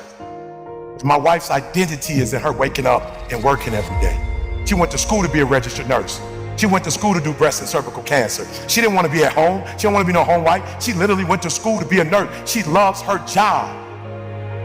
But when they told her she had to quit, my wife was like, I don't know what I'm gonna do. I said, how much you make? She told me 5,000. I said, 5,000 times 12 is how much? 60 times 30 years, how much? 1.8 million. I woke up every day hunting 1.8 million. I'm number one in the world, not because I'm a better speaker. I'm not number one in the world because I look the best, because I dress the best. I'm not number one because my enunciation is the best, because I use the best words, because I got the best sentence structure, because I come from the best background. I became number one because I woke up and I hunted down the 1.8 mil so my wife would never have to work again. If you're waking up every day and you want a Rolls Royce, you ain't about to beat me. If you're waking up for a Bentley, you ain't about to beat me. If you're waking up for a gold chain, you ain't about to beat me. If you woke up for a Rollie, you ain't about to beat me because you're going after material stuff. I'm going after my boo. I'm going after my baby. I'm going after my high school sweetheart. I'm going after my kids so they can see their mom and their mama don't die. I'm making sure their mama don't get in a wheelchair if I can help it. If their mama don't lose her sight, if I can help it. If her mama don't lose her memory. So I started studying MS like I had it. I started studying MS. Your problem is you're not studying this product like your life down on it, like your life depend on it. You playing with this product. You know what? You like the people that work for me that want to check and they never end up getting it. But the people who work for my company act like they own it. Wake up every single day making sure she don't have to go back to work. So watch this. I started studying and I found out two things. One is stress. So I had to take her out of a stressful situation. And then the other thing was vitamin D. And I literally, people say, bro, why you moved to Southern California? Because my wife got MS. I literally typed, what's the best place in the world for vitamin D? Southern California. What's the best temperature in the world in the United States of America? San Diego, California. It don't go 99, 100, and then back down. It's right there. I said, San Diego, I'm hunting you down. You're moving to San Diego. Why? I don't care about San Diego. my wife, in the first year, last year, we were in San Diego. My wife said to me when we went back to Michigan, when the summer came, my wife said, you know something? I said, what? She said, I never took a nap in California. I said, what you mean by that? She said, the sun energized me, and I never needed to take a nap. You're gonna come after me. The reason why most of you can't do what you do, you keep getting knocked down, you keep quitting, because whatever your why is, it ain't stronger than the beat down you take. Whatever the beat down, whatever life is throwing at you, whatever punches is blowing, whatever's happening, it ain't deep enough for you to wake up. Like you getting punched and you feel that pain and you like, ain't no need to get up. No, and I feel you. You need to stay down. Because life gonna beat you. You talking about making millions, life gonna beat you down. You talking about making millions, multi-millions, billions, life gonna beat you down. So when you feel the pain and you get knocked down, stay down. If you got a why that's deeper than your pain, Every trial, every tribulation, I will my way through it. I don't care if it's cancer, I will my way through it. I don't care if it's MS, I will my way through it. I don't care if I'm struggling in school and I'm trying to get a degree, I will my way through it. I don't care if you fail the boards, go again. I don't care if you fail the law exam, go again, will your way through it. Some things you can skill yourself through, some stuff you gotta will your way through.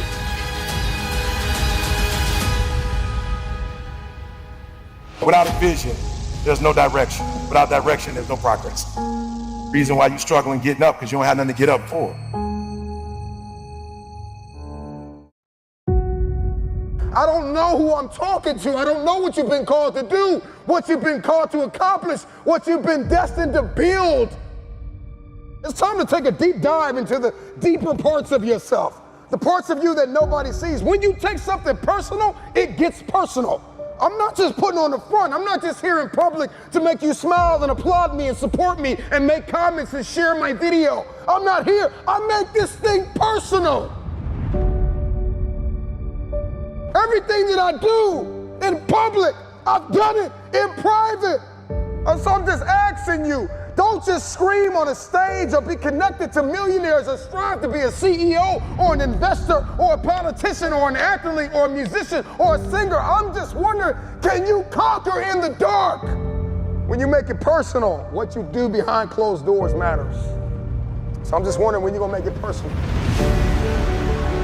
When you're gonna make it about what it looks like that nobody sees. The part of you that nobody sees. Where's your integrity behind the scenes? Come on, where are your values behind the scenes? What do your habits look like behind the scenes? Come on, what kind of work are you putting in behind the scenes? Come on, drop down and give me 50. Come on, write it again. Come on, believe it again. Come on, sing again, record the song again. Come on, I'm talking to that athlete. I'm talking to that musician. Come on, who are you out there?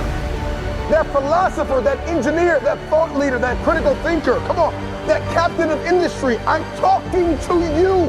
When your personal life lines up with your purpose, then public authority is yours. You want influence? I'm not talking about just fame. I'm talking about influence, the power to change people's lives. Can you stretch yourself? Can you condition yourself? Come on, can you believe again? Can you see it again? Can you write again? Can you make this thing personal? That it doesn't start with the people connected to you. It starts with you. It doesn't even start with your past. It starts with where you are and where you're going. Can you look ahead? Can you stretch for it? Can you condition yourself? Can you prepare yourself for the next thing? Come on, make it personal. It doesn't start with everybody. It starts with me, because people will leave you for dead. And then what's your why? What did God put in you? Release it to the world. If it's going to be personal, make it personal. Don't just be great in public, be great in private. What you do in dark, if I pulled up your search history, what would I find? Would you still be an example to the world? If I went through your closet, if I went through your basement, if I went through your attic, if I went through your center console, if I went through your house, how personal is your purpose? Every single day, you are either losing ground or gaining ground. The choice is yours. But this time, make it personal.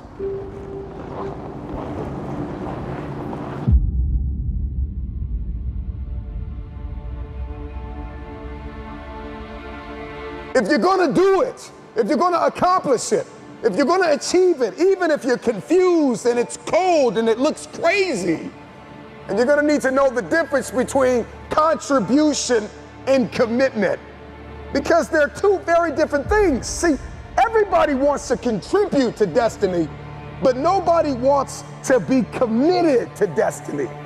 You want to contribute to the idea that you can be something. You want to contribute to the idea that something's going to come of the sacrifice that you have made, but you have not sacrificed, you have not suffered, you are not committed. When you are committed, you give everything you have.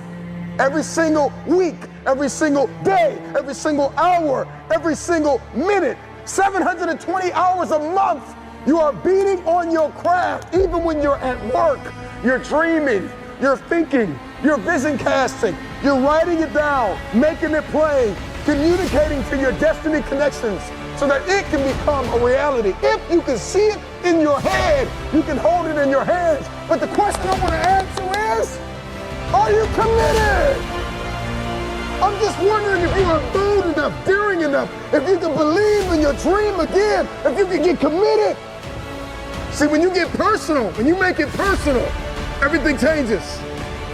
Because you see, you made it about your girlfriend last time. You made it about your boyfriend last time. You made it about your kids last time. And your kids started acting up and then you let the dream go. It's got to start with you and God first. Listen, God put a gift inside of everybody, and it's our responsibility to release it to the world. This time, it's personal. So do it for your loved ones. Do it for your wife. Do it for your husband. Do it for your children. Do it for generations to come. Come on, after you're dead and gone, what will they say about what you did? Yes, there's so many people depending on you, but it's got to start with you and the man upstairs. What he put in you, make it personal. Everything in my life breathes and eats this purpose that I have. I gotta make it personal. It starts with me. When it starts with me, it ends with me.